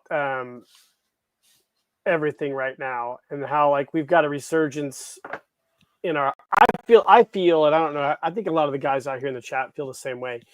I think we've got really a nice resurgence in our hobby, the 1/6 scale hobby. And I think that's a lot, in my opinion, as shitty as COVID and all that shit was, It really screwed up a lot. Screwed me up. I could go on a giant tangent on that, but I won't. It brought a lot of us out. Like we all, like I know a lot of the guys I connected with in the Axis of Awesome were basically just playing with their toys because we had nothing else going on. And I was the same way. I had an infant son. We were stuck at home, and I had all these toys, and I'm like, I'm gonna start a YouTube channel. And I'm going to start doing shit because I've always wanted to do shit. And I'm like, I'm going to do shit. So I started doing stuff and I connected with everybody. And it seemed like everybody kind of was like an ether of creativity with everybody. And everybody started coming out. We had Adam. Some groups popped up. Some very solid groups popped up. Paul, I connected with Paul. Paul was doing his stuff. And it was the tail end of COVID. And Adam from G.I. Joe Lost Chronicles, Pat from Elite Action Joe, Tom from Spider Monkey, all these guys. And then I got to meet all these people in the hobby who I was really familiar with, like you and Murray. And it was really, really cool. And Sean Huckster, like I was always a huge fan of Sean, looking at all his stuff on Cotswold. And then before that, part of that G.I. Joe Collector Club. We've all like, it's back in a way, right? Like it's not going to be like it was in the early 2000s, but it's back. It can be because of the things like 3D printing. You got, with Andy and Indy, what he's doing, and I mean, he made me a inside joke for those I want. He made me a Jim Powers head. He made me a big Jim head, a 1/6 scale big Jim head. Andy's awesome. This is painted by me. That's really cool. I'm sorry. That's a nice paint. You do a beautiful job painting. So I'm a hack. I just slap stuff on, but it's So he, just so you know, he has a Carl head, one of my cast Carl heads, and cool. so I'm awesome. kind of like I said here, take it. If anybody's looking for one, I can put him in your direction. I told him to, obviously, I hate to see him just do things for free, so I'd say, charge for it. Just keep it, because I mean I owe him for what the stuff he's done for me at this point now, and he's doing some other stuff for Snowboard Rally for me, trying to make it. Cool. Even more advanced than what we're going to see. So we've got a great community going right now, and I love it. And I mean, it's fleeting. It's not going to last forever. People get old. People, things happen, health issues and stuff. But right now, it's a really cool time to be in our hobby. It's a really cool time. It is. I mean, with these things, with these groups that are going on, these like with what you're doing here, and then of course the Man Cave and Paul, and Thank you, Paul. I mean, I'm so blessed to be on that show he puts up with Paul's me. awesome. I'm the you know, I'm so grateful that he's allowing me to be on that show. I mean, I'm just an idiot on that show. So I mean, it's I just love having fun there and just you guys are all super good dudes, and you're all like genuine and authentic, and it's really fun to see it all happen. What's weird is I wish I knew Rick when I was up in Maine. I mean, he didn't live that far from me, realistically. You guys have the same accent. I was in Maine. I lived on a place called Standish, Maine. I lived up on Sebago Lake. If you ever watch there was an Animal Planet. There was a Northwoods Law. It was like the Maine state the Warden Service would go out, and they were always on that lake, and they were always around. So I mean, it was funny. Every time you see that show on the Sebago Lake, they're tooling around where I lived. But so I mean, it's just funny because it just wouldn't have been that far, skipping hop across the line, because I wasn't that far from the New Hampshire line, so it's just kind of like it's like two ships passing in the night, man. It's like I mean, not a lot of us. I mean, I'm obviously advertising where I live now, but I mean, it's not like a lot of people are saying every time you post a picture, oh, by the way, I live here, along with your picture. Yeah, nobody really knows. I mean, so I mean, it doesn't even matter. I mean, I'm told. I know here in South Carolina, there's a huge group here because I sold a buttload of figures in the last year. Oh, really? I really sold a lot of stuff. I pared down my collection a lot. I pared it down because it's stuff I'm like, I got kind of an attitude. If it's going to sit in the tub and I haven't taken it out in a long period of time, then it's really not something that I really want. And I don't really display figures because I don't want to be dusting them and whatever. I'm working on these cardboard things. I'm gonna be making the kind of like coffin boxes I'm gonna make. So all my figures will go in this, and they'll be all labeled and I'll print up a label, put like a coffin box, and they'll all be stacked that way so I can find them, when I want, instead of digging through a tub, because if you toss them in a tub, they start getting like scuffed up and whatever. I'm trying to take care of them. But there's certain figures I just didn't need. I mean, you got to stand back in the early 2000s, and when I was buying all this stuff, it's like you grabbed every figure that came out. Oh, for sure. So it's like, and it's like an Adventure Team figure came out, you bought like 10. Yep. It's like, I got to support the hobby, so I got to buy like 5 of these. And it's like, okay, why do I have this? So I started putting them, and I sold them. But what I'm saying is, I started selling figures, and I'm going to tell you, half of them they're all in South Carolina. I sold them a ton of them. There's going to be a ton of collectors here in South Carolina. I mean, I can't tell you at this point now. Probably some of them we do know. I mean, I have to go back through my eBay, stuff like that, see where I mailed them all to. But there's a lot of material in South Carolina. So a lot of my custom. I sold all my Batman custom stuff because I kind of fell out of it with Batman. Yeah. I did keep my Harley Quinn figure. I do have that here somewhere, but I love my Harley Quinn figure. That's such an awesome. You could shoot that figure all day long. It's a sideshow figure. Okay. It was broken when I got it. I changed the body onto a Kumik body and re-sewed up the costume and did that. But it's basically the sideshow stuff. And I recreated it, and you can do the stupidest things with it, and it just looks good. I mean, I've got a bunch of pictures I shot of Harley Quinn that it's because she's nuts. So there's nothing off the table. You don't have to. There's nothing when you have a figure, when you have a character that's nuts. Sorry, I know it's politically correct, but she's crazy. there's no PC on my show. Come on, she's crazy. But I mean, she's so you can do whatever you want with that figure, and it's gonna be good because the character is like that. Are you a Batman fan? Yes. What's your favorite Batman movie? Probably the '89 movie. Me too. Yeah. Me too. Yeah. It was. Yeah. So, I don't like the James Cameron movies. I'm just not a fan of. I said James Cameron, not James Cameron. No. Well, no. What's the guy's name? Shit. Don't. Gosh dang it. Dylan. Come on, everybody. Somebody knows out there. Oh my goodness! Come on. I'm not a fan of the Nolan. Christopher Nolan. Okay, all right. So I was close. I'm not a fan of those. Yeah, I don't like superheroes that are are trying to be realistic. Like I the don't superheroes like it.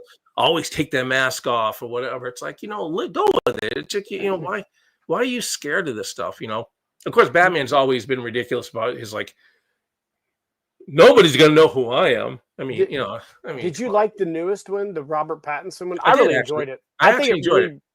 I think it really reflected. To me, it reflected the comics more. Like he was kind of like a little bit of a detective yellow. Yeah. Yeah. God, an HBO Max Batman would be amazing. Adam West was the one that had all the, the shock repellent and stuff like that Loved coming out of his, and we do. Yeah, you're right. I do was love my Batman when I was a kid. Yeah. Yeah. We do love it. But even as kids, we kind of knew it was a spoof. Yeah. It wasn't like we were going like, ooh, Yeah. it was, but it's still, you can't. They try to take the spoof. That's how they saw it, and they go, "That's how Batman was." And it's like, no, he was a detective, and he was a creature of the night, and he lurked around the things, and people were. That was his whole thing. He didn't tool around Gotham and the Batmobile like Yeah, man. He wasn't doing that. He was, he drove the Batmobile, he parked it, and then he jumped from roof to roof and hit around stuff. To me, like with Batman, there's an element with Batman and all the best Batman stories to me are the ones where like he's not super powered and he overcomes not being super powered with his intellect, and he's like not the stuff where he like fights Superman and some kind of kryptonite. That stuff's just stupid to me. That's the thing with superheroes too, is every superhero can defeat every superhero. It doesn't matter. There is no matter how ridiculous, they could figure out right away of guys defeating it. Detective Comics in the early 2000s, there was a really good run, and I can't remember I don't think it was Ed Brubaker. It might have been. He had a really one of the writers had a great run of Detective Comics where it was just detective stuff, and you're like, damn, this is really good. Like Batman's gonna beat your ass with some martial arts, but just the highbrow intellect of this writing was like great. And that's what I hated about the Nolan stuff is it became like clone troopers in Batman armor. I think the first one was really good, and I think 2 and 3, although 2 gets what's it, the Dark Knight with Heath Ledger. That's right, Dark Knight. Yep. And with that one, everybody loves it. But there were a lot of flaws in it, but we all love it because Heath Ledger was so awesome in the role. Stole the show. But was he really the Joker? Not really, but it was his character. The way he played it was awesome. Yep. And of course, the third one was, I hate to say, it was just not good. Terrible. Yeah, I didn't like it. Yeah, it was just, it's the whole concept of like, oh, we're going to seal off a city and, and then nobody can do it. It's like, we're watching the news today and we're going, the federal government will go into a city and you don't have to worry about the law enforcement. And we were doing that back in 2010 or something like that. I think the federal government will roll in if some criminal organization takes over a city. I think everybody jumps out with Carl Gustavs and starts shooting everybody up. We're kind of seeing it now, So I'm like, we'll get into comic books here in a second because I know you love X-Men like I love X-Men, but let's talk about your snowboard rally. I want to know how you came to snowboard rally. Okay, so I am sitting at home, and I listen again. I had disclaimers. Go back to the disclaimer earlier, so don't hate me for my comments. But I've been shooting pictures for a long period of time, and I was doing the photo stories. I moved from the photo stories to what I call vignettes. So I did basically, you saw some pictures of where it's basically a plain background. I throw some props in there and I do that. And a lot of that is based off the old pulp books. Right. There's a lot of pulp books back in the 70s, whatever, maybe even today, and they would just do something like that. Just back color. Hell, even Star Trek, the original Star Trek, they land on a planet and the sky's orange and there's like, there's a big orange background. It's like NASA with Mars. Just color whatever the fuck they want. Exactly. So, I would so I kind of started doing the vignettes. But, the truth is, I've been shooting pictures at this point now for a long time. And not to say, I'm not going to say the love not there, but it was just kind of like going, I want something different. I want to do something different. And everybody out there was shooting pictures that was like as good or better than what I was doing. And I'm going, going, okay, so it's kind of like I got to do something different, and so I got to bring back to the hobby, and how can we push this hobby forward? What can we do? And I started watching some, and this is going back to about 2019. So I started watching some YouTube, which everybody does. I cut the cord, so I watch mostly YouTube all the time.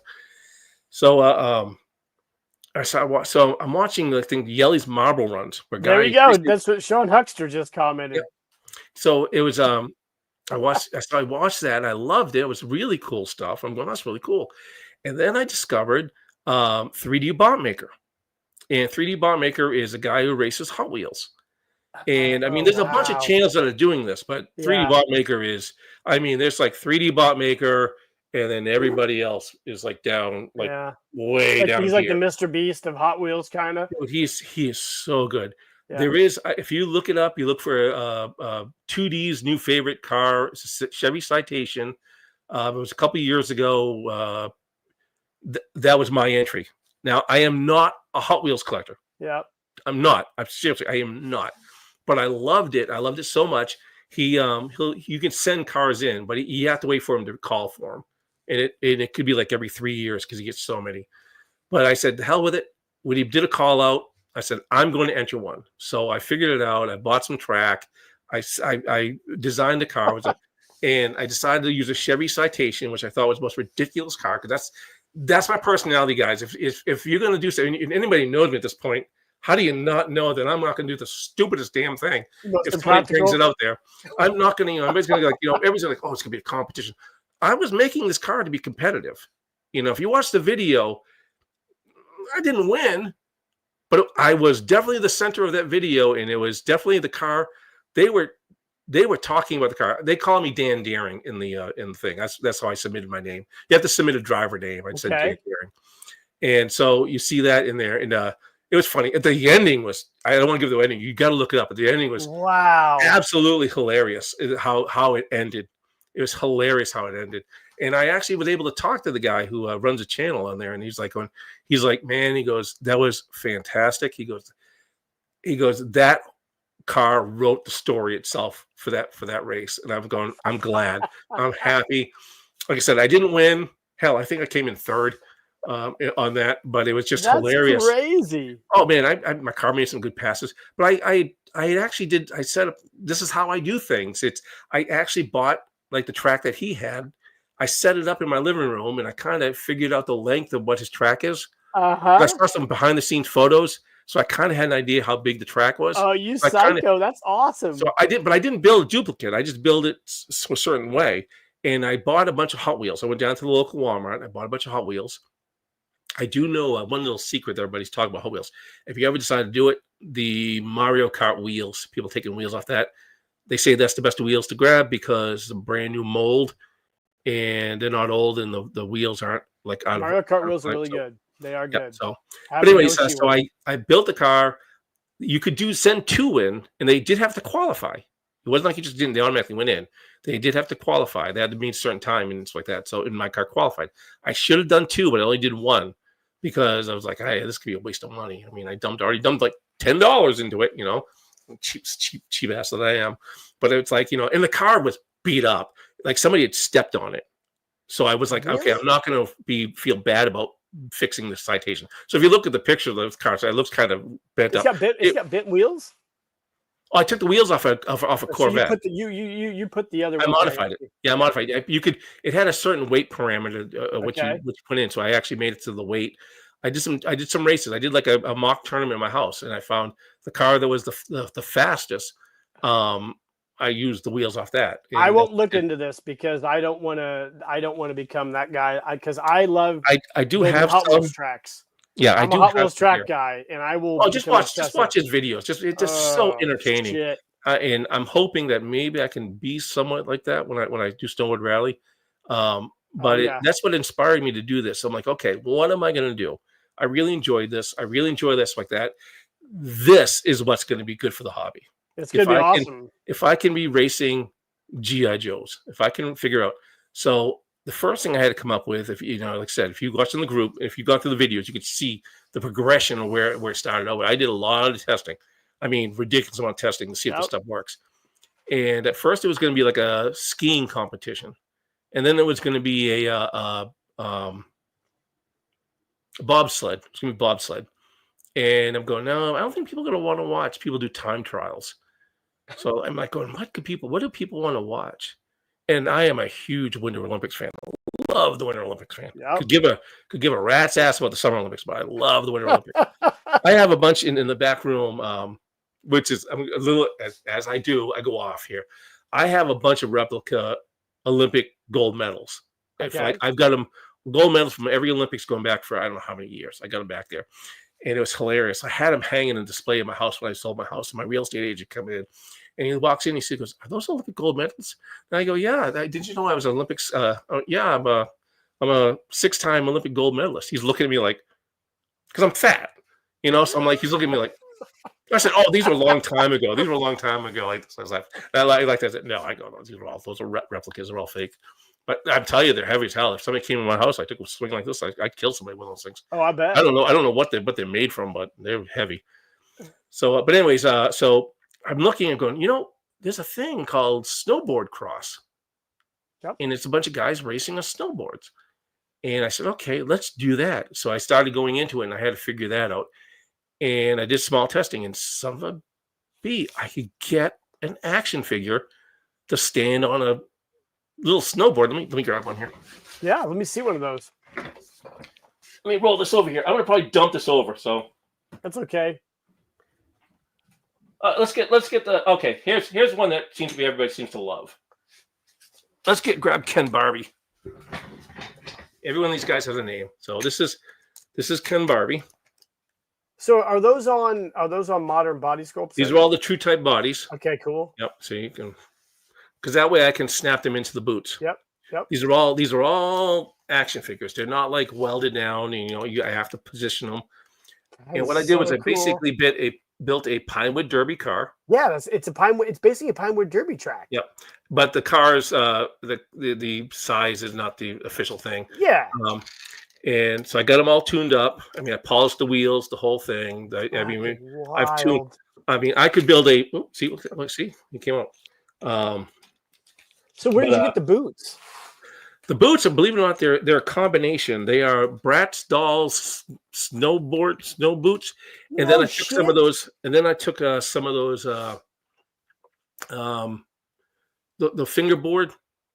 Yeah, the Hot Wheels things. No, they're another one. They were fingerboard. Like my son has a couple of those. I know what they are. So and then what I did was I glued them down to the boot, and then I made castings of them. Dude, that is dope. So they just have pegs in there. They have pegs in there, so these guys just snap on. Like I said, they go the whole thing. I made these are the German snow camouflage, and these are the ones that were dirty. And if you take the ones you get the German camouflage dirty, they have brown and black on them, like dirty. Right. If you actually use the shout stick on them, it'll clean them right white again. It'll take all that right out. No shit. Yep. And so I got that. Did you dye them? Yes, they've all dyed. Okay. Rit? Is it Rit dye? R-I-T dye? Yep, like that. Wow. It's the Rit dye more. Deck. There you go. Dye. It's always the dye more. And then I bought a bunch of T-shirts, and like this one's dyed, and because obviously this is a Malibu Ken. He's got to be pink. Malibu Ken's got to be pink. Yeah, So I mean, he's Ken Barbie. So I decided to go with the Barbie colors on him. I like it. Yeah. So and he's got. I made a coach for him. He's got a coach. Look at that guy. That's awesome. It's the original modern Ken head, which it's a friend of mine he brought a whole bunch of toys over. He's like, "Can you look at these and tell what they're worth?" And I opened the thing up and I'm going, the head was loose. I'm going, I think this is a Ken head. There's no markings on it. And then I did I came up with a group of these. I said, "Can somebody tell me what this is?" And everybody identified as a Ken head. And then I started researching. I found out this is the original, like 1968 model. Because he was really goofy looking, like a crew cut or something like that. And this was the first version of the head that they came up with. And I said, "That's crazy." So I went from this head to this head, and I go, "What a great thing!" So I said, he's the very first coach I made, and he's in this pose. He's kind of telling him how to attack the slopes. You got to get in there and bend those knees, son. So he did that. But anyway, so we got this. I made a resin casting of the helmet. I found some gloves. I dyed the gloves. So these are actual gloves on him, and I sewed the net gator in these things here. A lot of the t-shirts came from Cotswold. I bought a whole bunch of shirts from there. Can I tell you, I would never be able to do this again. I'm some people kind of all in. I truly believe in our Lord and Savior Jesus Christ and God. So I'm not to get religious on you, really. Yeah. And I'm telling you, God was really looking after me when I started this project. I needed the snowboard pants, and all of a sudden they started becoming available. And I found somebody that was selling like their collection off, and they had a whole bunch of uniforms, and he sold me for next to nothing. Wow. I have 32 figures, just so you know. There are 32 competitors. Yeah, I was going to ask you how many guys you have. And I've got probably enough of these snowboard pants to do another 20 figures. Jesus. And really? I mean, I got them for next to nothing. And the bodies, now I had some bodies. I do love the True Type figures. I've been buying them for a while. A guy out of China was selling them for I got like $12 spray. He's been selling one in bulk. Okay. And I bought a whole bunch of them, and I was basically paying like $8 a body. Okay, that's good. So price. I started, so I was, like it was $100. I paid like $100. I got a whole bunch of bodies. Wow, and man. Everything just fell together. Steve Lasaw, he supplied me with a bunch of dragon heads. I like how you've made all different heads. You've got like a Captain Action head. Well, that's recent. That's very recent. Those guys haven't even seen the slopes yet. Well, they have. I've been filming. I have been filming, so I don't want to give any things away. But I'm going to ignore everything's been filmed because filmed because it hasn't. We're not going to talk about that. But recently, over the last few months, I decided it was all dragon heads, and because I have I could probably. I got a new chair, guys, and I'm not sure I really like it. It doesn't roll very good. I didn't have a chair that rolls. So this whole thing is built. I call these coffins. They're a segment. They are like coffins. They're 3 different sections, and they each top, like this top 1, 2, 3, and this holds 11 figures. Is that IKEA? No, it's just Dan going out buying some cheap plywood, cutting it down and cutting it, put some locks on, put a piano hinge on the back, and then dude, that's awesome. And slapping a logo on it. Everybody knows it. Buddy Finity designed my logo. Yeah, you talked about how the problems you had with that, like. Yeah, I mean, I know there's some people out there I have I have the Carl Butcher logo. Was made by Daryl Williams. I don't know if I should be back close to the mic. Yeah. But Daryl Williams created the Carl Butcher logo, and Buddy created this one. And I've had some people wanting some T-shirts, and I created. That's a whole different story, but I created a Teespring account, and it's there, but nobody can find it.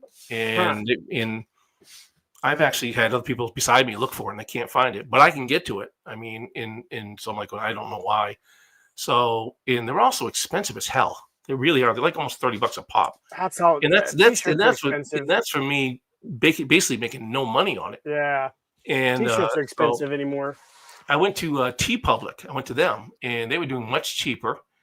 And I uploaded the Carl Butcher one, and then I uploaded this one, and then my logo for Daring Studio was also made by Daryl Williams, and. Oh, cool. They all of a sudden they took my site my store. Yeah, I saw you. I heard you talk about that on Paul's show. Yeah, and it was like they took it down, and I sent them a request. It's like, why'd you take it down? And they said there was a conflict with one of the logos, like it was.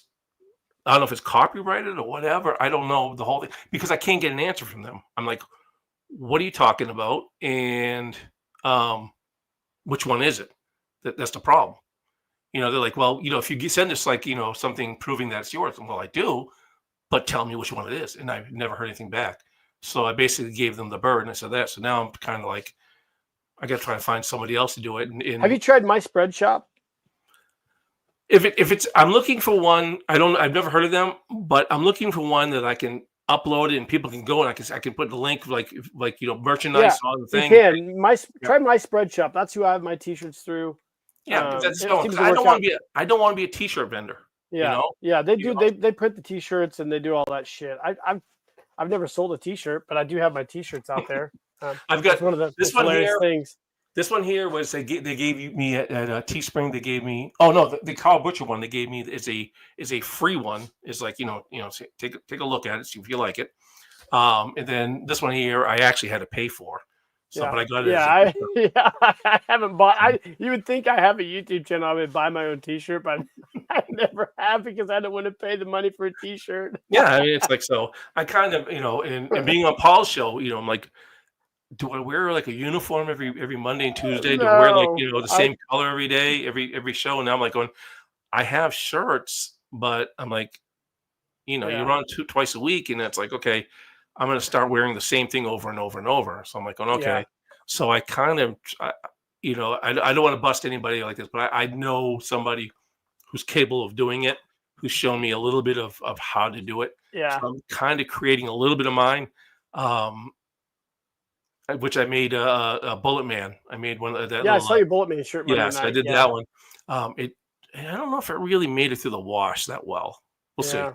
It made it through the Uh, wash. I'm kind of like it's kind of faded already. So, and Ed it's says not an iron-on, guys. It's like something else. But the Ed stuff says I'm using is Shopify. Shopify. Yeah, Okay, I'll try them. I appreciate the feedback.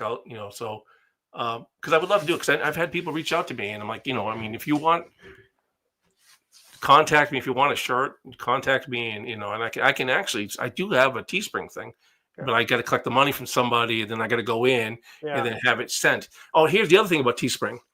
This shirt, took me almost 60 days to get. What? Where'd it come from? China?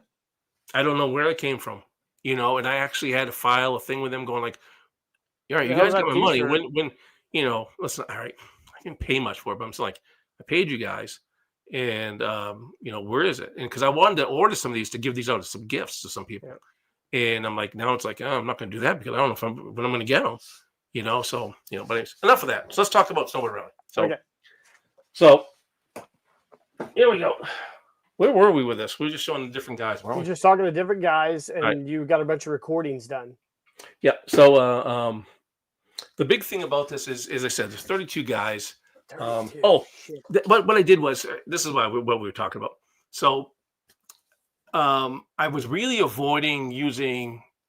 I will not use any real person's head. So I've had people Yeah, suggest that. for sure. That's not going to happen because I'm not going to risk, Yeah, me copyright using infringement. Yeah. a Robert Downey Jr. head, and then Yeah. he cease and desist me, Right. and I've got some videos recording like, ah, crap, and I'm like, but I'm like, I do want to represent the toy industry that we had. And I'm like, well, I don't know if these companies are really going to hurt me and go after me if I use like, the Ken Barbie or Action Man or, No, you I know, don't think so. so, I mean, I'm like, I think these guys, kind of will leave me alone on that. And so I'll risk it for those guys, because in all honesty, I'm not really like, he's using Ken Barbie. I'm not calling him like a Ken doll or anything like that. No. So it's Ken Barbie. He's a character in your story. Yeah. So it's like, and then we got this one here is this is Joe Blizzard. And Joe Blizzard. I think everybody can recognize that head. And if that doesn't help, then we'll go with The this. old G.I. Joe head. Yep. Yeah, so that's Joe Blizzard. He's got two different heads. His head was too big for the helmet. So this helmet is his head's We'll shave cut. down. It's cut and the helmet is glued on. Yeah, lobotomy. Yeah, so I mean that's kind of horrifying. The same thing is with Ken Barbie. Ken Barbie's head wouldn't fit in the thing too. So, yeah. So, and before people get on me about it, this is a resin copy. Oh yeah, for sure. So Yeah. I wasn't going to cut up a GI Joe head. So it's a hollow resin. It's like a rotocast head that I That's made. awesome. So I did that, but he's got number 133. He's got the nice teal and black. Yeah. So if everybody's wondering how these people do, I don't know how can I rate these guys? 1 through 5. 5 being Sure. these guys suck. 1 is really good. I'm gonna say he's about a 2.5 as far as how good he is. Oh wow. But everybody in the last couple months was tuned up. There was a very I didn't know when I made these guys. I did not know what was going to be the best weight. So I didn't. You don't know. I mean, nobody's done this before. I'm the only person who's ever done this. This is the very first like, time you're ever going to see this. And the reason why I'm now talking about it, because I kept it hush hush. I started this in 2019.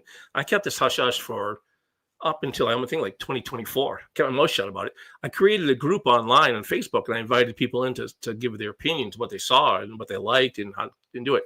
And I ran these things called test tournaments. I'd set a track up. My track is 60 feet long. Yeah. Now, so people can understand the distance on 60 feet.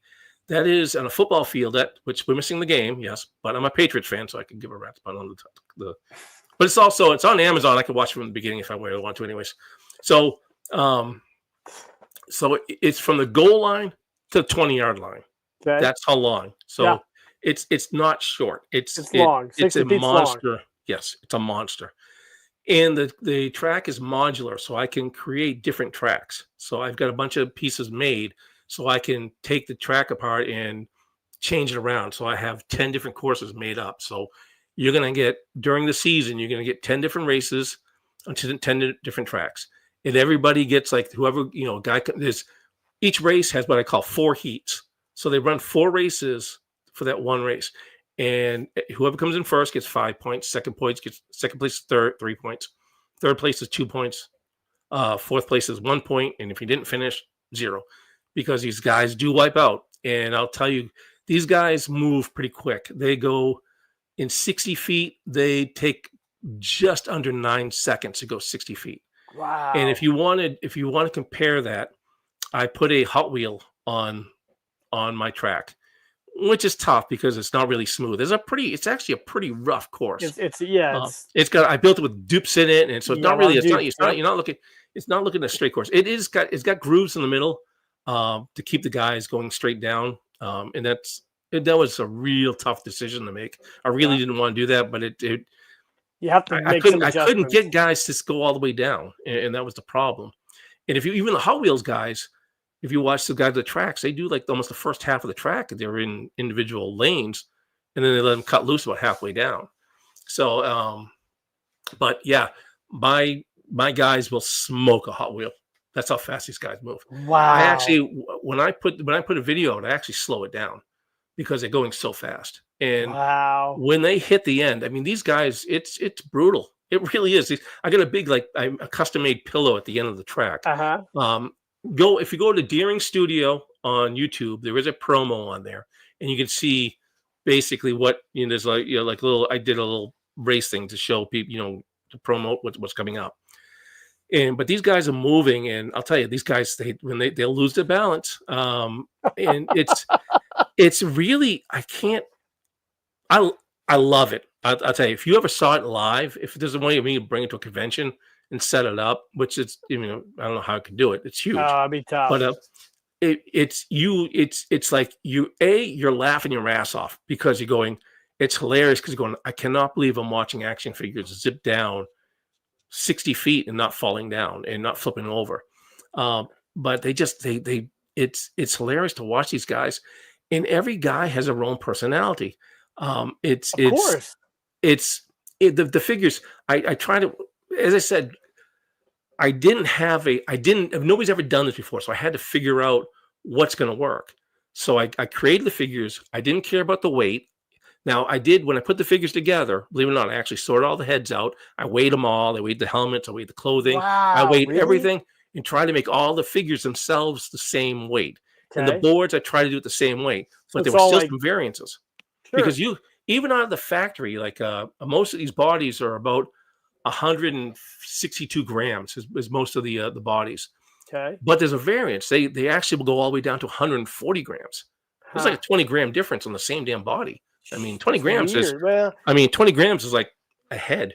Yeah. That's not surprising though. So it's. I don't know if it's time of day that they come out of the factory or whatever. I don't know. Plastic, maybe. No Yeah, idea. No density. idea. But I didn't know, so I had to run what they call test tournaments. I ran 5 of them, and it was just kind of different.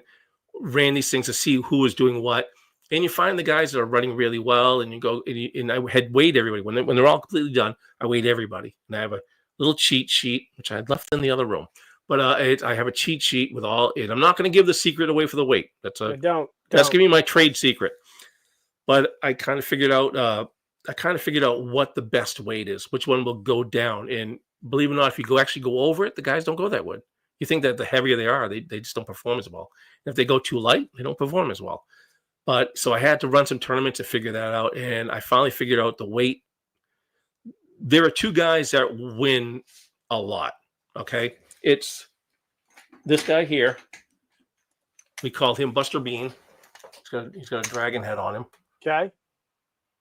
So that guy. And then we got another guy. I call him Luke Bannon. Luke Bannon. Yeah, some of the names are kind of crazy. Did you steal any porn names? No, I just here's what I do. You know how I did name? I have a piece of paper it's like on my table, and because I'm kind of loopy, like a lot of creators are. A random name will pop in my head, and I'll just write it down. And I'll just okay. And and like I said, I come up with 32 different names. And then, but this is the other guy. This is Luke Bannon. So, oops, he's gonna be flashing everybody here. That's great. So I gave him a little, and I love the glitter, because it's everybody's got to put the glitter and like that kind of makes fun. I try to make nobody is the same uniform color. So I try to be able so you can identify people you very easily down. But him and Buster, these are the 2 really good guys. He's a 5. Like we talked, he's a rated 1. Rated 1 being the best. He's a 1. I mean, he's like, this guy's a monster. I mean, it's just like he goes so fast. He jumps the lanes and he continues down. He doesn't very rarely wipes out. This guy is also a 1, but this guy will wipe out, and he will do spectacular wipeouts, so much so that his head will pop off. That's awesome. And if you watch the videos, you see that put the scream in there. The woman screaming. You'll hear like a scream if the head pops off. I put a woman screaming voice in there. So where do you have your track set up at? It's actually in my backyard. Wow. All right. So this year I was hoping to have it be done, but the weather went kind of crazy this year. This year was I could only really do this on the weekends because I work. And this year went a little bananas. Like the beginning of the year, it was really windy. Every time Saturday and Sunday rolled around, it would storm or it'd be like a windstorm. I mean, these guys can't be out in the wind. They can't be out. And so I got the track. The track is modular. It comes apart. I can fold it up and just store it away. Right. I just did a major change on it to make it a little bit more modular, so I could change it around easier. But I also bought a couple party tents that go over it, and cool. So I built a 60-foot party tent that goes over it to kind of protect it, and that didn't work too well. That was like, man, the party tents cannot handle anything over like 8 or 9 miles per hour. Yeah. It's like you'll know that. Yeah. Oh my God. I was out there one day and I'm like holding on to it. The whole thing's lifting. I'm telling you guys, 60 feet of tent and trying to hold it down. No, so it's like, it's just, and then one day I had it down, I had it weighted down and I looked out there and just a gust of wind took it and flipped it upside down and it bent a whole bunch of the roof pieces. Do you have anybody that helps you? No, it's me, myself, and I. It's just you? Do you have any buddies in your neighborhood that are like, hey, what the hell's Dan doing in the backyard? I have really cool neighbors.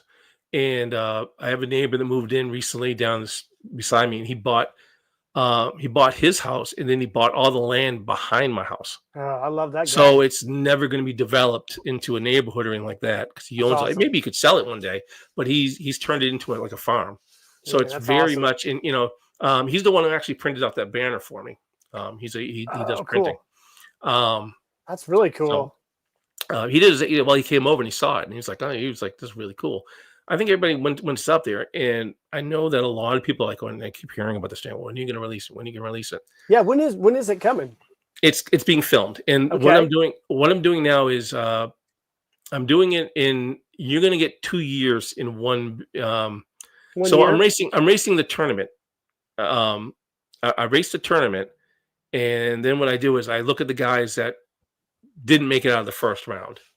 Okay, although I'm telling you, a lot of the guys when I did the testing, if you watch some of the original videos, um, a lot of the guys were you get like a couple guys would go down. And you'd always get like one guy.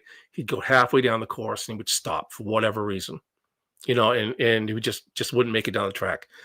And when what I did was I found, like I said, I found the prime weight. I went through every figure and I got them all at that base weight. So everybody is now at the base weight, but that's not like all identical because some of them I had to put weights in. Some of them I had to the boards. I had to like weight the boards like a Pinewood Derby thing. Yeah. So the weights are not proportions. So not everybody's a clone.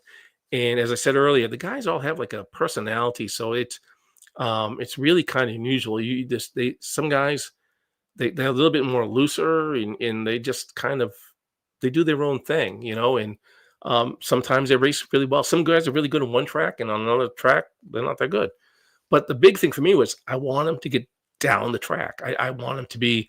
I don't want them to be. People tuning in going, like, "Oh, great!" It's the same guy wins every week. Whatever. Big whoop we do. You want 'Cause some, yeah, you want to be like mixed, kind of, I yeah. want. I'm okay with like in real life sports. You got Dale Earnhardt and you got guys. Richie Petty. You got guys that are good. Yeah. That's just the nature of things, I mean, you're not gonna. I mean, you want to tune in. It's like maybe somebody will become a fan of these things. I mean, we talk I about think it's gonna be 3D fun. I think it's gonna be Maker. big. Yeah, 3D Bomb Maker. He had a guy named Superman Stephen King. It was a Ford Escort, Yeah. and he raced him. That car it was just like when some of these guys. It would suck for a little bit and then would always pull it out at the end and win and move on and become a champion on his tournaments.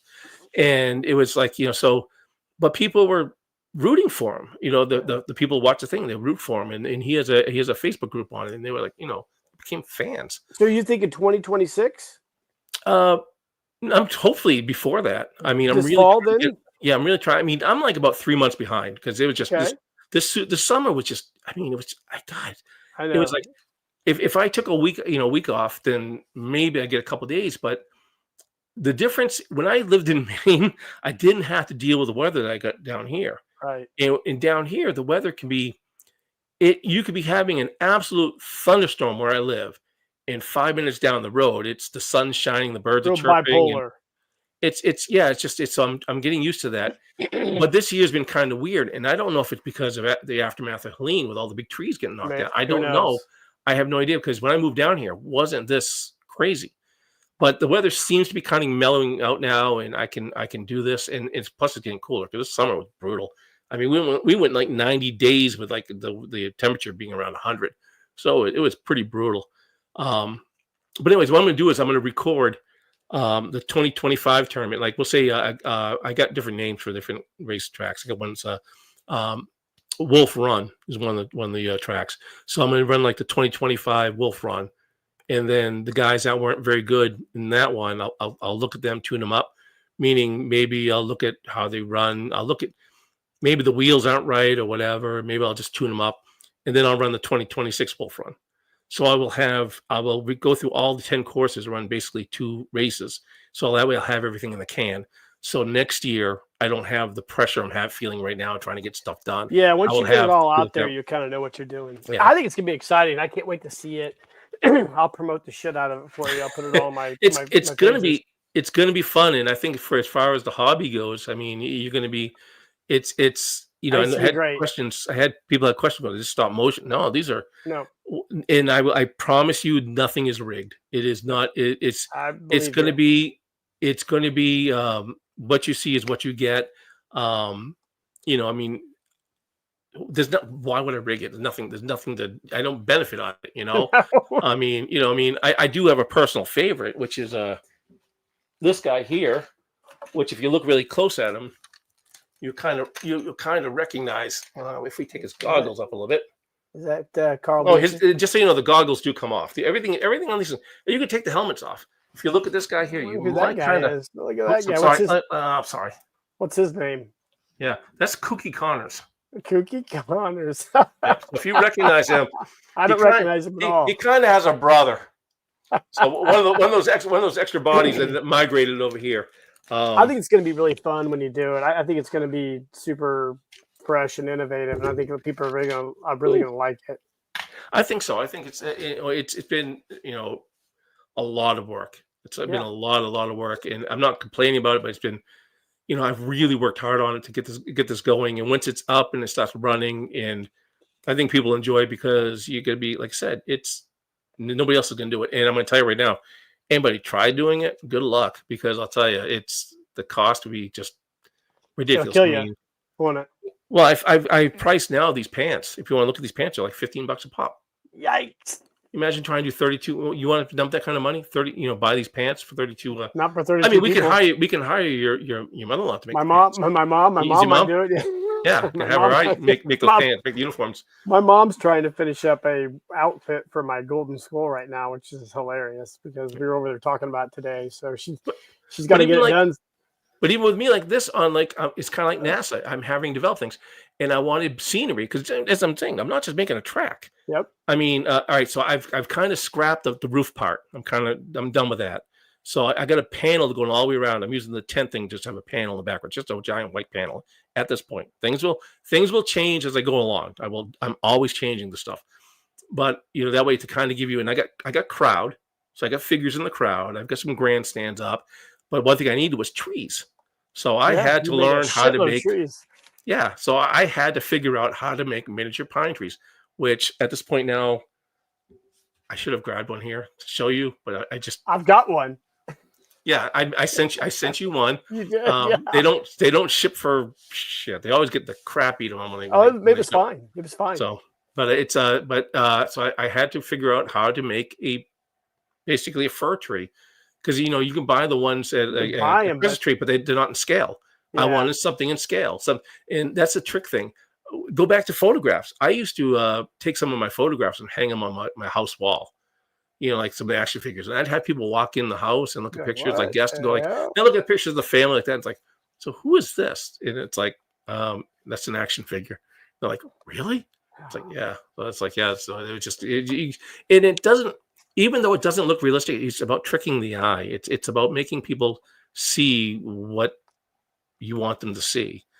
And if I could just put this together, I mean, like I said, I got the starting gates, I got the whole thing. It's been a real labor of love. It'll be a lot of fun. I can't wait to see it. It's going to be exciting.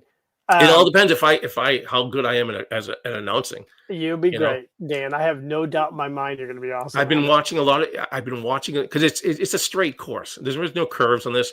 I tried doing the curves on these guys. They're way too top heavy. They don't handle curves. I did build a curve at one time. The guys they're just they don't handle it. So what I did was I built a straight course, but it's not a straight flat course. There's a lot of humps. The humps on these things are ridiculous, and I've seen wipe guys out. Yeah, and some of these guys don't make them over. They just they sail. But if I can make the different courses and give somebody something different, and if my commentary is good, and what I've been watching is a lot of drag racing, an HRA channel, because it's basically how they film it, and that's why I've been also practicing where I'm going to put the cameras and I'll fill it, because I can't listen. I would like to make it a couple more years.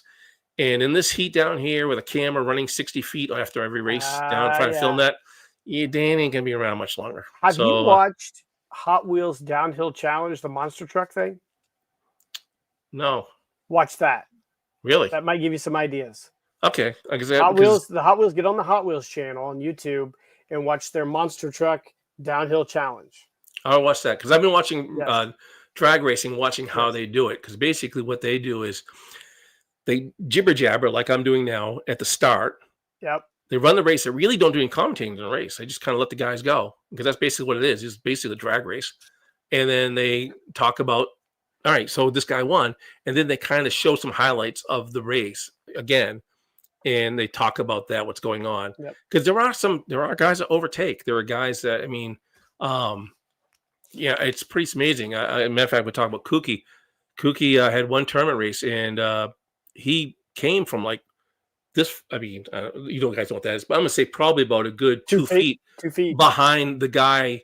Yep. He had it was the guys had tied is what happened. One of the races he tied I did say this.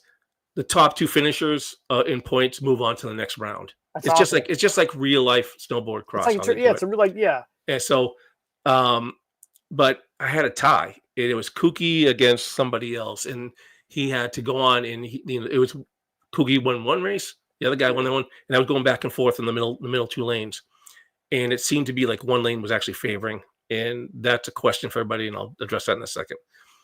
And then I ran another race, and Kooky didn't come out of the gate very well, and he was about 2 feet behind, and probably within about 4 feet of the finish line, he somehow, I don't know where it came from, he just burst in extra speed and passed the guy. It was almost at the finish line. It was like, and what sucks is my freaking camera didn't pick it up. One camera did. I think there was a faraway camera. You can see from a distance where you overpass him. But it was one of those weird things. Like, where did that come from? It was nothing special about it. And it wasn't even the lane that was doing better. It was just, he just kind of like, I'm telling you, these guys, they have like this weird personality and how they perform. You know, and Kooky's if I would talk about 1 through 5, one being best, Kooky's probably about a 3. He likes to wipe out a lot. He likes to wipe. He rides right on the edge. His body is like his upper body is a little floppy, and the reason being is I use that figure to develop everything. That's kind of why I have kind of an affection for him, because when I started, if you look at all the videos of everything when I tested track and I built it, I was using that figure through the whole process. So that's like he was kind of built for the track. But he made it into finals. I mean, he came second. You definitely need to watch the Hot Wheels monster with the way your sense of humor is. It's a really great sense of humor. You'll enjoy the Monster Truck Downhill Challenge. Watch that because their commentary on it is really funny. Well, that's the same thing. I'm trying to go back off like 3D Bomb Maker. Absolutely. You know, they're talking about toys, and you're not. It's silliness, guys. It's toys. You know what I mean? Don't take it too serious. I can't exactly. I can't. I take it serious in that I've got a lot invested into it, and I want to put on a good thing for people, and I want to represent the hobby well. You will. But it is toys, and it's like it's the humor of it though is there are times that I laugh my ass off watching because I'm going, I cannot believe these guys. I got 4 of these guys racing down a 60-foot track. It's so absurd that it actually works, that I got it to work. It's like I can't. I think hopefully everybody will enjoy it. But please be patient. You know, it's going to come out, and it's not me. I'm not doing it. It's really the weather. I got to do it outside. I can't do it in my house. It's 60. The damn the track is longer than my house. How's that sound? Okay, so and so I mean it's a big. I mean, and it's up. I don't actually have the surface up. It's in 2 sections. I call it a cradle. It's like a big form that everything just sits into it, because I could take the track sections, I could pull them out, move another one in, and pop the other one at the other spot. So it's all modular. So that way I don't have to take everything down and stuff like that. I can do it quickly. So the actual frame and the 10 parts always out back in the yard, so it can handle the weather. But the actual track surface, because I built it so it can be light, so it's got what they call Yucca board surface, and Yucca board does not do well in water. I don't doubt it. At some point, I'll change it to plastic. I will change. Does it delaminate kind of, or does that? It warps. Yeah, it warps. Okay. And actually, the track kind of being in the humidity is kind of warped already. It's kind of done a little bit of a, So. Greg Wood from Yellies. So I guess, Sean, you're a big fan of Yellies. Is great. People tune it in. I'm a big O'Ranger fan. I like the O'Rangers. O'Rangers, and the reason being is I could see the orange marble. So as we wrap up, I know I watched you on Paul a while, but 1 or 2 weeks ago, you were a giant X-Men fan. I'm a huge X-Men fan, and when I was a kid, I heard you talk about was it 1980? You got introduced to X-Men. Yep. This was the first X-Men comic I got. My sister was working in a grocery store back in the day when they had the old turnstiles. And this is you're like 30 behind me. This is the first comic that she brought home to me, and this was my introduction to X-Men. And after that, I was an X-Men fan forever. Yeah. Wait a minute, let's see if we can replicate it. Oh yeah, let's get that back up there. Yep. What a storyline that was. The Morlocks, Oh yeah. absolutely. And after that, I would ride my bike to this place called the Cricket Shop every week and buy my comics and bring them home. And it was always X-Men. I made the run to 2 different grocery stores and a bookstore. X-Men was my jam probably up until I would say 2008, maybe, It's when about the same time I kind of bailed on it because it they got started weird. coming out. They started having powers that were actually kind of gross, I didn't like them. and they also did they had so many teams and they changed it. It was hard to track which ones I'm supposed to get, I and think and also comic shops at the time took a huge. They for started sure. folding up, and it was actually the part started becoming hard to find because I would actually at that point I was going to comic book stores and they had a bin for me, so I'd tell them which ones I I did want, too. I did and too. then I would go in, but the comic book store would close, A and pull list. yeah, and When Grant Morrison and Frank Quietly took it over in the mid 2000s, I couldn't. It didn't resonate with me. The stories didn't appeal to me like they did for so long. But man, the 80s, geez, man, Chris Claremont when he was on his run with Mark Silvestri, oh no, for me, probably one of John my Byrne, favorite. John Byrne, John all Byrne, day. yep. John Yeah. Romita Jr. when he was doing the Nimrod story, and then Wolverine when Wolverine switched over to his brown and tan outfit. So what is your favorite X-Men team? That's what I wanted to ask you. Okay, I love the original team. The Love original, the original, the original the team, like but the original when they got rid of the original. stupid blue yellow. Once they got rid of the stupid blue yellow Yep. costumes. All right, So so when they kind of look more like the my X first one Factor. was my first one was number 139, and people don't understand this. Everybody's seen the X-Men movies, the Phoenix things like that. I ignore all those. Those the Phoenix saga was basically X-Men around X-Men 129 or something like that to Yep. 138. The Shire Empire, and all Yeah, the they had that, but it started off with the um black the Hellfire Club. Hellfire Yep, Club. Yep. yep. So when Sebastian Mastermind took over, Shaw. he messed up Jean Grey's head. Yep. So my first comic was the one right after it ended. Wow. Okay. But back in those days, I was buying it at my local grocery store, and they had back issues there. So I was able, after I bought that, I was able to go back. So I have a lot of the original Phoenix saga. I guess I had to go and fill. I mean, I didn't have them all. I had to fill in some spots, so I had to track them down over the years. But that was so the Phoenix saga is when I really kind of got into it. But I've been able to fill in. So, but to me, it's like it's Iceman, Angel, Beast, Cyclops, and Marvel Girl. That's my team. That was they weren't kind of ridiculous. It was they it's kind of like they all had a theme. Like the Fantastic Four, when you look at them, it's Earth, Wind, Fire, and water. Mm-hmm. And when you really think about that's what they are. They're the basic elements. That's the team. Sue Storm is air, Thing is rock, earth, and then you got fire, which is obviously Johnny Storm, and then Reed Richards is water. Yep. But even like the original X-Men were kind of along that line. They kind of had that team, and they were kind of written to be that way. And I understand the popularity. I know why they changed it. The for sure it had gone for a while, and it was becoming a little stale.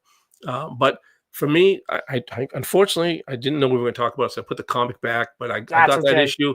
I got that issue with Angel number 139. He had just come back to the team. He had left for a while because there was a point where the team had left and disbanded, and some of the original team members stayed, and that's when they brought in Wolverine and Nightcrawler, and they took on Krakoa, the island that lives.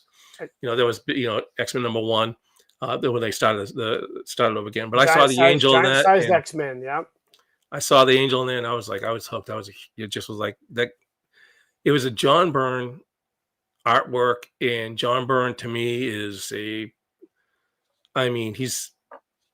a comic artist god to me. Absolutely. I love the way he draws things, and so it's Canadian too. So for Murray. Shout out to Canada. Yep. We got a lot of Canadian representation So tonight. but yeah, so I did that, and I've been so ever since then. Whenever a cool angel figure pops up, I grab it. There's one you'll see always there. There's a HeroClix angel there. And then recently, this came out last year, and I struggled to find it, and I finally broke down and got it at Big Bad Toy Store. But I got this one here, and It's a great figure. he's so cool, and I do like the hero. Sorry, the Hasbro Legend series of these. Keep grabbing the crotch. Like I said, the only thing that bothers me is he's got white gloves. Now the angel did have white gloves, but that was more towards the later, like say 90s, when I think probably the artist got sick of coloring the gloves and boots yellow. But that's in the 70s he had yellow boots and gloves. And I have a Hard Hero statue. It's huge. It's a big statue. I've got the Bowen X-Men. They're in my living room. So I mean, I collect them, and I did love I love the X-Men. I would look forward to grabbing it. I'd read those books, and I did too. The stories were so good, and there was a lot of heart to them. I loved them. Yeah, it was my childhood in the 80s because I read X-Men, Uncanny X-Men, and then when X Factor came out, I was a huge X Factor fan, and then you had the Morlock storyline where Angel got his wings cut off, and then when he comes back as one of Apocalypse's the Archangel horsemen, that was one of the wildest plot twists for me. Like, holy shit, such great writing and also great art in the 80s. It's just like that was my sweet spot for comics. Well, and I got to tell you, I hated how they handled Warren Worthington III. Is a billionaire. He's basically Bruce Wayne, and it's amazing that these guys never, when they wrote him, they had to basically destroy him to make him like this synthetic type monster to do it. And it's like they never had to. He's the angel. He's a millionaire. All they had to do was give him like some sort of like space marine power sword and a power shield, and he could be. He's an angel. Yep. I mean, it's like well, he's not an angel, but I mean, you know what I'm saying? He could be, Michael. Representative Michael, the Archangel. I mean, he could have done something with him on that and not make him just as everybody makes fun of. He's just a fucking bird. I would love to talk to. I would love to talk to. I think it was Chris Claremont who was the writer on that Morlock series. I'd like to talk to him and just see what their thinking was on a lot of that. I used to go to Comic Cons, and I used back in the early 2000s, and I would meet a lot of these guys, and I used to just love to sit and talk to them about things. He did do a thing on YouTube where he talked about the X-Men, and he talked about writing and all that and how he did it all. It's kind of tedious because he's a writer. He some of it's political. And, absolutely, and I'm not, it's like I said, I'm not, for sure. People are allowed to have their political, but it's like, it doesn't have to rule your life. Just, do something good, and have fun with it. And but I think it's part of this interview, and I think it may be part of the dates and times that he did this. He may have felt that he had to go into something, so it gets a little tedious. Yeah, when he goes into it. I'm a big Alan Moore fan. I liked a lot of Alan Moore's early stuff in the 1980s when he was writing for the, DC over there in England, and then I heard he kind of went off the deep end too. Off the deep end, yeah. But I think the best writers do. I mean, Stephen King's gone off the deep end too. It's just like Stephen King went off the deep end after he got run over. After he got hit by he got hit by that car. The van. That's when he kind of went a little bit nuts. I mean, comic books is such an integral part of my life growing up. Like I love the West Coast Avengers. Yeah. I mean, I really enjoyed the event, the Excalibur. I really enjoyed them. Then let's see what else there was. I was a big John Byrne. Let's see. I kept following John Byrne and everything he did. I love John Byrne when he was writing Namor. I really loved when he was writing She-Hulk, and unfortunately, he didn't last very long. And they stole, like the TV show, they stole a lot from John Byrne, his comic run. They didn't do it very well, but because I mean, She-Hulk was Deadpool before Deadpool was Deadpool. Yep. So everybody's going, oh, he's breaking the fourth wall. No, She-Hulk did that long before Deadpool did. Yeah. So She-Hulk was very camp. Yeah. You read the book, she would tear through. You see him tear through like commercial pages to get to the next like 2 pages over. Yeah. So the way they wrote her like that, and she would talk to you on the thing on there. I've always said Deadpool's a cheap. This is going to be unpopular for a lot of people out there. I've always said Deadpool's a cheap ripoff of Deathstroke, but I find him a little tedious. early Deadpool was not funny like he is now. I mean, the early stuff in early X Force, I think, was not like it is now. When he was on, when they went from New Mutants to X Force, I think, Yep. and they introduced when Rob Liefeld was doing all that stuff, and he introduced Gideon and all those guys. They weren't the characters they are now, and there's been some brilliant writers at Marvel Comic, but man, there's been some really shitty ones lately. Well, I will tell you the part of the X-Men that I hated was what everybody knows. It's like from the 97 when I think it was Jim Lee when he came on and he started he gave Rogue a leather jacket, and then Cyclops had this strap across here and strap here. And what the hell are these straps? What do they do? Are they supposed to do something? They kind of just started doing things with a Marvel Girl had a weird outfit, and they all kind of I don't know what they were trying to come up with, and to me they were terrible looking. It just was. I'm not saying the artwork itself was good, but they just look silly. It became more about. I think the early '90s became more about the artwork than the writing. A lot of the characters became sexualized, I think. Which I mean, as a young kid, I bought all the Marvel swimsuit issues that Jim Lee and Willis Patricio and all those guys drew because I'm like 14 years old, and I'm like any 14. Yeah, I had there was a She-Hulk poster of her laying at a Muscle Beach. Absolutely, I have that one. Yeah. I still have all my posters from when I was a kid. I don't. I have all my X-Men posters, everything. I can't wait to give them to my son someday. I've been looking for the Excalibur one. There was a great Excalibur. Excalibur's a great comic. Yeah, they had they were on the lighthouse, and they're all standing on a cliff looking out. I've been trying to find that poster. What a great comic that was. Yeah. It was very good. It was very good. So was there anything else besides X-Men that you were really into? Well, I mean, what do you mean by the hobbies other comics like you? Well, like I said, it was X-Men. I followed John Byrne around a lot, so it was X-Men. Was never really a big DC guy. Me too. I'm not DC. I'm not a Superman fan because I think he's way overpowered, and I'm kind of glad they brought out that magic affects him, so it gives them something. Somebody can defeat him with something, but no, I was it was X-Men. West Coast Avengers. I followed X Factor, but I was not really into it. I did enjoy the Goblin Queen when she came around. That whole that was a great crossover. That was good. Executioner song was a great storyline. Yep. And then let's see. Like I said, I always said West Coast Avengers. Avengers. I did enjoy the Avengers for quite a while. Let's see here. Try to think here. I did Fantastic Four with John Byrne. Did you do Wolverine? Did John Buscema? Yeah, Wolverine? I did. I a lot of the X-Men, any kind of X-Men books, I kind of follow. Yeah, me too. Yeah. I have in here somewhere. I did sell a whole bunch of comics when I moved.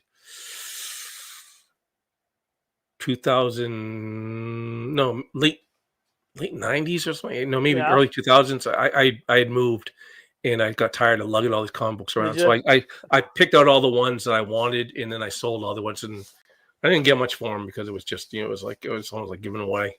So, but I have all my comics. I've got every X-Men comic probably going from close to 1970 to early 2000s. It got spotty. I kind of gave up because I got spotty. I will tell you that I did the last few years going maybe I should try to fill in these comics, but it's so confusing. Because it's the gold team, the blue team, and then this, and then it's and then they started the numbers over again, and I'm I don't know, and there's Earth 1, Earth 616, and they started doing, so it got real confusing, and I kind of this is more effort than I want to put into it. I got into Dark Horse comics quite a bit. I liked some of the Image stuff. I liked a lot of the indie stuff, but I collected comics. John Byrne Star Trek stuff. John Byrne Star Trek. That is phenomenal. I didn't know he did Star Trek. Yeah, he did. He's got. You can find it. It's actually a compilation. Buy it. It's fantastic. There's short stories, and it really follows Captain Pike's #1. Oh, cool. Yeah, I'm a big Mike Mignola. I'm a big Hellboy fan. I love Hellboy. I've read Hellboy ever since I have all the Hellboy comics, but comics to me have just it's an integral part of my life. Like I just get so much inspiration from them, and that's where I get my creativity from. And I'm glad you're an X-Men fan because I don't Oh meet a yeah. lot of X-Men fans anymore, man. It's like Oh it's no, hard. die hard. I got like a hear that It's sound? They are right there. They're right beside me. it's But funny. unfortunately, I got a bunch of stuff piled on it. So Do you ever like a lot of my friends are just familiar with the movies. So and then you hear them start talking about the movies, and see my my face. eyes just See my glass over. face. My See art, my face. yeah, I- yeah. it's My eyes just I glass really over. enjoy Hugh Jackman. I think he was in the Deadpool Wolverine. Hugh Yeah, Jackman was just phenomenal in that yeah, role. for sure. I really dislike Ryan Reynolds in it because it really got everything he did was just so annoying. There was never a break. He never gave it a break. It was just going on and on and on. And I mean, it's like after a while, I mean, it's like it's like ugh, enough. It's But I'll tell you, but I didn't like that they always kind of ignore the original team. I they mean, it's do, they like do. It's just even if you didn't have to do the whole move, if you just did collage, just show the original team somewhere out there. They don't have to. You could start with the other team, but just show that these people exist, that there was a team beforehand. And then when they went to First Class, which I really enjoyed, the First Class, the uh-huh. movie, the First Class, I really enjoyed it, and they still couldn't bring the original team in. It was like, Do the why? New Mutants, man. Yeah, You know, it's just like it's funny. Like when I talk comics with people, they just really are familiar with the movies. Like, and when I was a kid, you didn't tell anybody you collected comics back in the late. If you were in junior high in the '80s, you didn't talk about comics. You yeah. get bullied. And I always make the joke like being a comic book collector in 1988 was like I always say it's like being gay in the '80s. You had to be in a closet because you didn't want to tell your friends you were a comic collector and be like, "What are you, a Yeah, nerd?" we're glad that the nerd culture came out, It did, and now everybody but wants to be a but nerd. it I'm like, also ruined it at the same it time. did. Yeah. Yeah, Because I'm I go not to really when it boils down to it, I mean, I'm not I straddle the line. I wouldn't really call me a nerd. I know I'm sitting in a bunch of toys with it, but I'm I'm not 100% really nerd. because I mean I played sports. Yep. I love my sports. I love, football, baseball. I played them. I'm a huge NASCAR fan. I love NASCAR. I'm glad to be back in NASCAR country. Cool. So but yeah, I mean I love my sports. I'm not, I mean, I do hard labor work. So I mean, and it's not to say so I straddle the line Same between them, here. Same you here. know. But and it's just it's enjoyable, but unfortunately, you're letting people in who are not really. I mean, that sounds not very inclusive, but there are people who come in who want to change it and kind of ignore what's already been there. Lore. They want to lore. Yeah. I mean, You know, it's and I love people who love. I love kids that get into stuff like comics and whatnot. I took my son to jujitsu yesterday, and this little boy came in. He's probably 12, and he had a little case with him, and he was yep. talking to this other little boy. He's like, "This one's $35. This one's $45." And I said, "Hey, are you a Pokemon dealer?" And he looked at me and he's like, "You know Pokemon?" I'm like, "Of course I know Pokemon." And he brings over this whole case of Pokemon cards. And I about shit. I'm like, "Oh my God, this kid has." I was just like kind of joking with him, but he sat there and he was like showing me all these Pokemon cards. And his love for that was super cool. And I'm like, that is really, I told him, I said, "Hey, man, that is really cool. That's I will tell awesome." you, I got a job working at a hobby store years ago. What happened was I went in. It was a hobby store in North Carolina, Raleigh. I don't believe they exist anymore, but they were kind of a chain, and there was people in there, and they like I guess there's like you have to build lighthouses and mousetrap cars and stuff like that. And this woman came in with her daughter, and she was panicking because she missed out on the lighthouse kit, because they would sell lighthouse kits because they expected it. And she was panicking, and I didn't work there. I was just there shopping. I think I was probably buying more than 40K or something like that. And so I'm like, she was like, the little girl was crying, like this. So I'm like, okay. I overheard the conversation. I'm like, I'm sorry, let me butt in like this, but let me help you walk through what you need to do. And I walked around the store and I said, you need this and do this, do this, do this, like this. Boom, you're done. It's basically, it's just it'll get you through. And the store manager was there, was watching, and after they left, I said, like, you want a job? Now at the time, I was doing something that was paying the bills I wasn't worried about. I did not need another job. But working at a hobby store part-time, it did give me discounts. So I ended up getting a part-time job there, and I worked there for a couple of years until my wife said, like, we don't need the money, and I'd rather have you home. Yeah. And I'm like, okay, all right. So I did that. And the other thing too is that the job had changed a little bit too. I had put some parameters down. I'm like, if this job becomes more difficult than my normal everyday job, I'm not doing it I'm anymore. not doing it. Yeah. And it kind of started to do that because they had so much turnover. I started doing stuff that I was like, okay, this is becoming. I'm like, I mean, I was stressed out enough from my daytime job. I'm like, I don't need this coming here and talking about model cars and in Warhammer and stuff like that. It was like, that was fun. But yeah, so I did it for a couple of years. But you know something? They sold all that. You know, they actually sold all the Sergeant Rock figures there, and I never bought them. I never bought them, and they were sitting there right there for my. I could have got them all. The whole. I mean, we're talking like all the ones you guys like maybe looking for. They were all right there. I would love all those. Yeah, you know, it's like I didn't. Yeah, and they didn't do that. So, but anyways, like I said, I do have. Before we go, I want to show you. I do. Can I show you a couple figures here? Let's show a couple figures, and then we'll wrap it up. All right, so I want to show you like we'll go through some of the old Carl Butcher.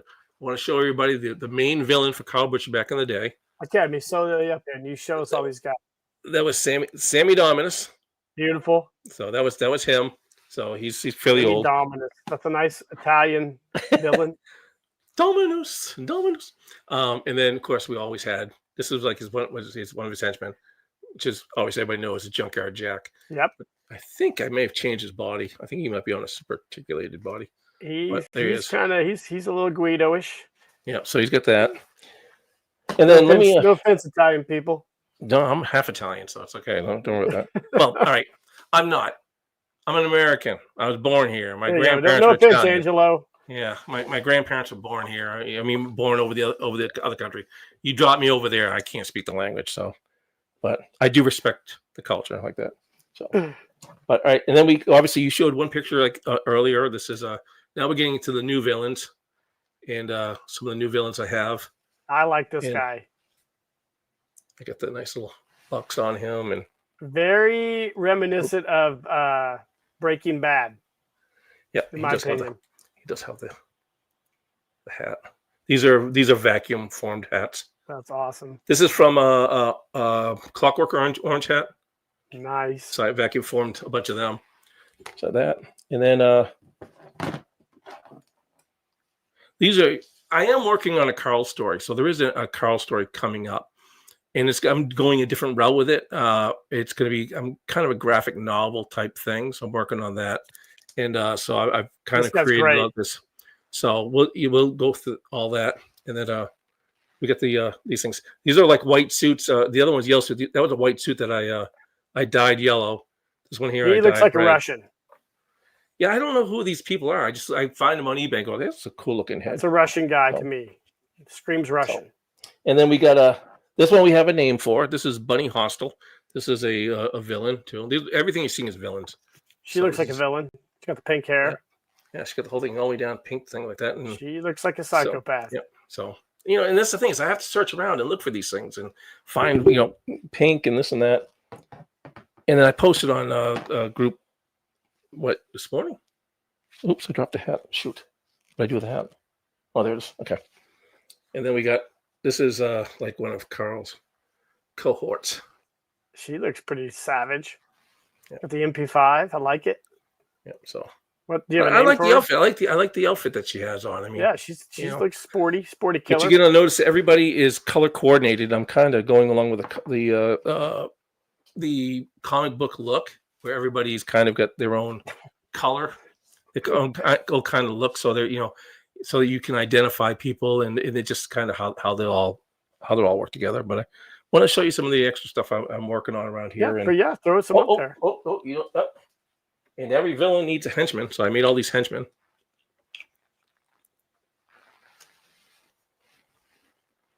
I got a bunch of these guys, all in black. Terrifying skeleton heads. That's a cool looking henchman. I like that. They are soulless. Is it a mask or is it actually them? Read the story, find out. I love it. I have no idea when I'll get that done. As I told everybody, I think I showed this on Paul's show. I just dropped a bunch of garbage on the floor. But this is how I do a story. That's I know. I saw you do that. All your I storyboards I and I everything. do storyboards. I kind of Holy shit! I write down what basically where they're going to be located. Um, That is you know, wild. where they're going to be. Where they're going to be standing. How I'm going to do it. I mean, I draw stick figures. I don't need to go. I'm not selling it, so I don't have to like do a full artistic rendering. That is But nuts. this is how I do all the storyboard everything. And because when you plan it out, you can. Then when I go through it all, which I don't know if it's in here or not, you can you just go through and you make a list. Every one of those things has a number, a panel number. And so what you do is you go through and you say, okay, alley shots. All right, so I take a list of alley shots of all the panels. They're all listed down. That way, when I have the setup, I can set the pictures up, shoot the pictures all on the side. So I don't take the setup or down. I can leave this takes up, shoot all the pictures that are going to be in the alley.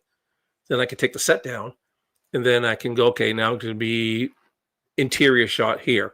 And then I go through and I see all the panels and I go, okay, these are all the shots going to be there. So I have them all set up and I just shoot the pictures and I move them on.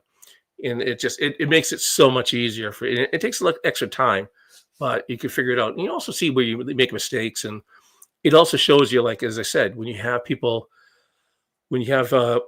you got to figure where these guys going to stand, because you don't ever want, nobody wants to talk to the back of the head. He's going, wouldn't be very That's a cool hard if I thing was to on do.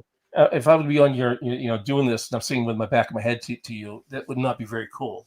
So you got to figure out how to do that. And sometimes you find that when you storyboard, you go, ooh, this guy's going to end up over here, and then also helps you set design. So you can figure out, going, okay, all right. So in my mind, I had the door over here, but it really needs to be over here because this is how everybody's going to move out. So storyboarding really will help you out, make your life when you're doing this stuff. It helps a lot. And I do wish people would make more sets. I see. I'm working on it. Disclaimer from earlier: do what makes you happy, boo. But I really would like to see people do more sets and build stuff like that, because you get a lot more satisfaction when you build that and you find a chair and you buy some chairs and stuff like that, and you get the stuff, and you can buy Barbie stuff. You can find the furniture's out there to get, and some of it's pretty cheap. But you build a set, building an interior set, and you, or a wall, like, I'll build a brick wall. Yep. There were like 900 bricks on this wall. I'm working on a set right now. I've got a base I'm building, so I'm with you. And I'm not saying that going out and doing what makes you happy is, because, like, I think Rick Bradshaw right now is probably the premier miniature photographer right now. And if you look at how, and then when I know what he does to shoot the pictures, and it's like how you're able to do that with some good stuff, with a set that he has, and how he figures this out. And I let him tell what he does, but it's like he comes up with some real creative ways to create a set that is not a set. I mean, but he looks for things and he sees things, goes, this would look like this. And it could be the side of a microwave. Yep. It's like really cool what he does. And but it's it's easy enough to keep doing what you're doing. If this is what you're good at and what you can do it. But I mean, challenge yourself to build something like an interior set or something like that, or or a back alley, or something like that. Don't. All my stuff is built modular. It's all built to be put up and take down. Yep. And I have no sentimentality on my secret. sets. My sets, they will go there. If I have something I can, like this brick wall, I've had this for, I don't know, 10 years, I think. So, but I mean, it's like, I can use it for multiple things. I can flip it upside down if I need to, so that, in the top part, which is the bottom, it won't even be in the picture. So I could change around and whatever I got to do. But other stuff, once I'm done with it, gone. It's amazing. I don't. There's no sentimentality on the stuff. I can't. If you guys are familiar, I had the Star Trek set. If you ever saw the Star Trek set, Star Trek Bridge. Yep. Yeah, that's 5 feet in diameter. It's a big set. It was a very big set, and it got trashed most of the time because I built it modular to build down, but it still was so damn big. I was banging into it nonstop, breaking stuff. And I mean, I built 4 of those. I don't know if anybody knows that. I built 4 of the bridge sets. I still have the templates. I could build another if I really wanted to, but it's like, it just, I mean, it just was so big. I mean, I built a shuttlecraft. The shuttlecraft was 36 inches long. It was huge. And it's like, where do you put this stuff? And then it breaks. And then you got to patch it, and it doesn't look as good after you patch it. And it's like, so you can't, don't be sentimental. The reason I got, and people, I know we're trying to cut here. The reason I got rid of the Star Trek is Star Trek Paramount cracked down on fan films, just like that. You told me and that. Yep. I was not going to waste my time on something that I was going to get a cease and desist letter on. Which is silly. Okay. Yeah, so I was like that. But I do have figures here. I am thinking about doing it in smaller scale now. Oh, watch out. Well, I can show you this. Ugh. Sorry, guys. Watch my belly.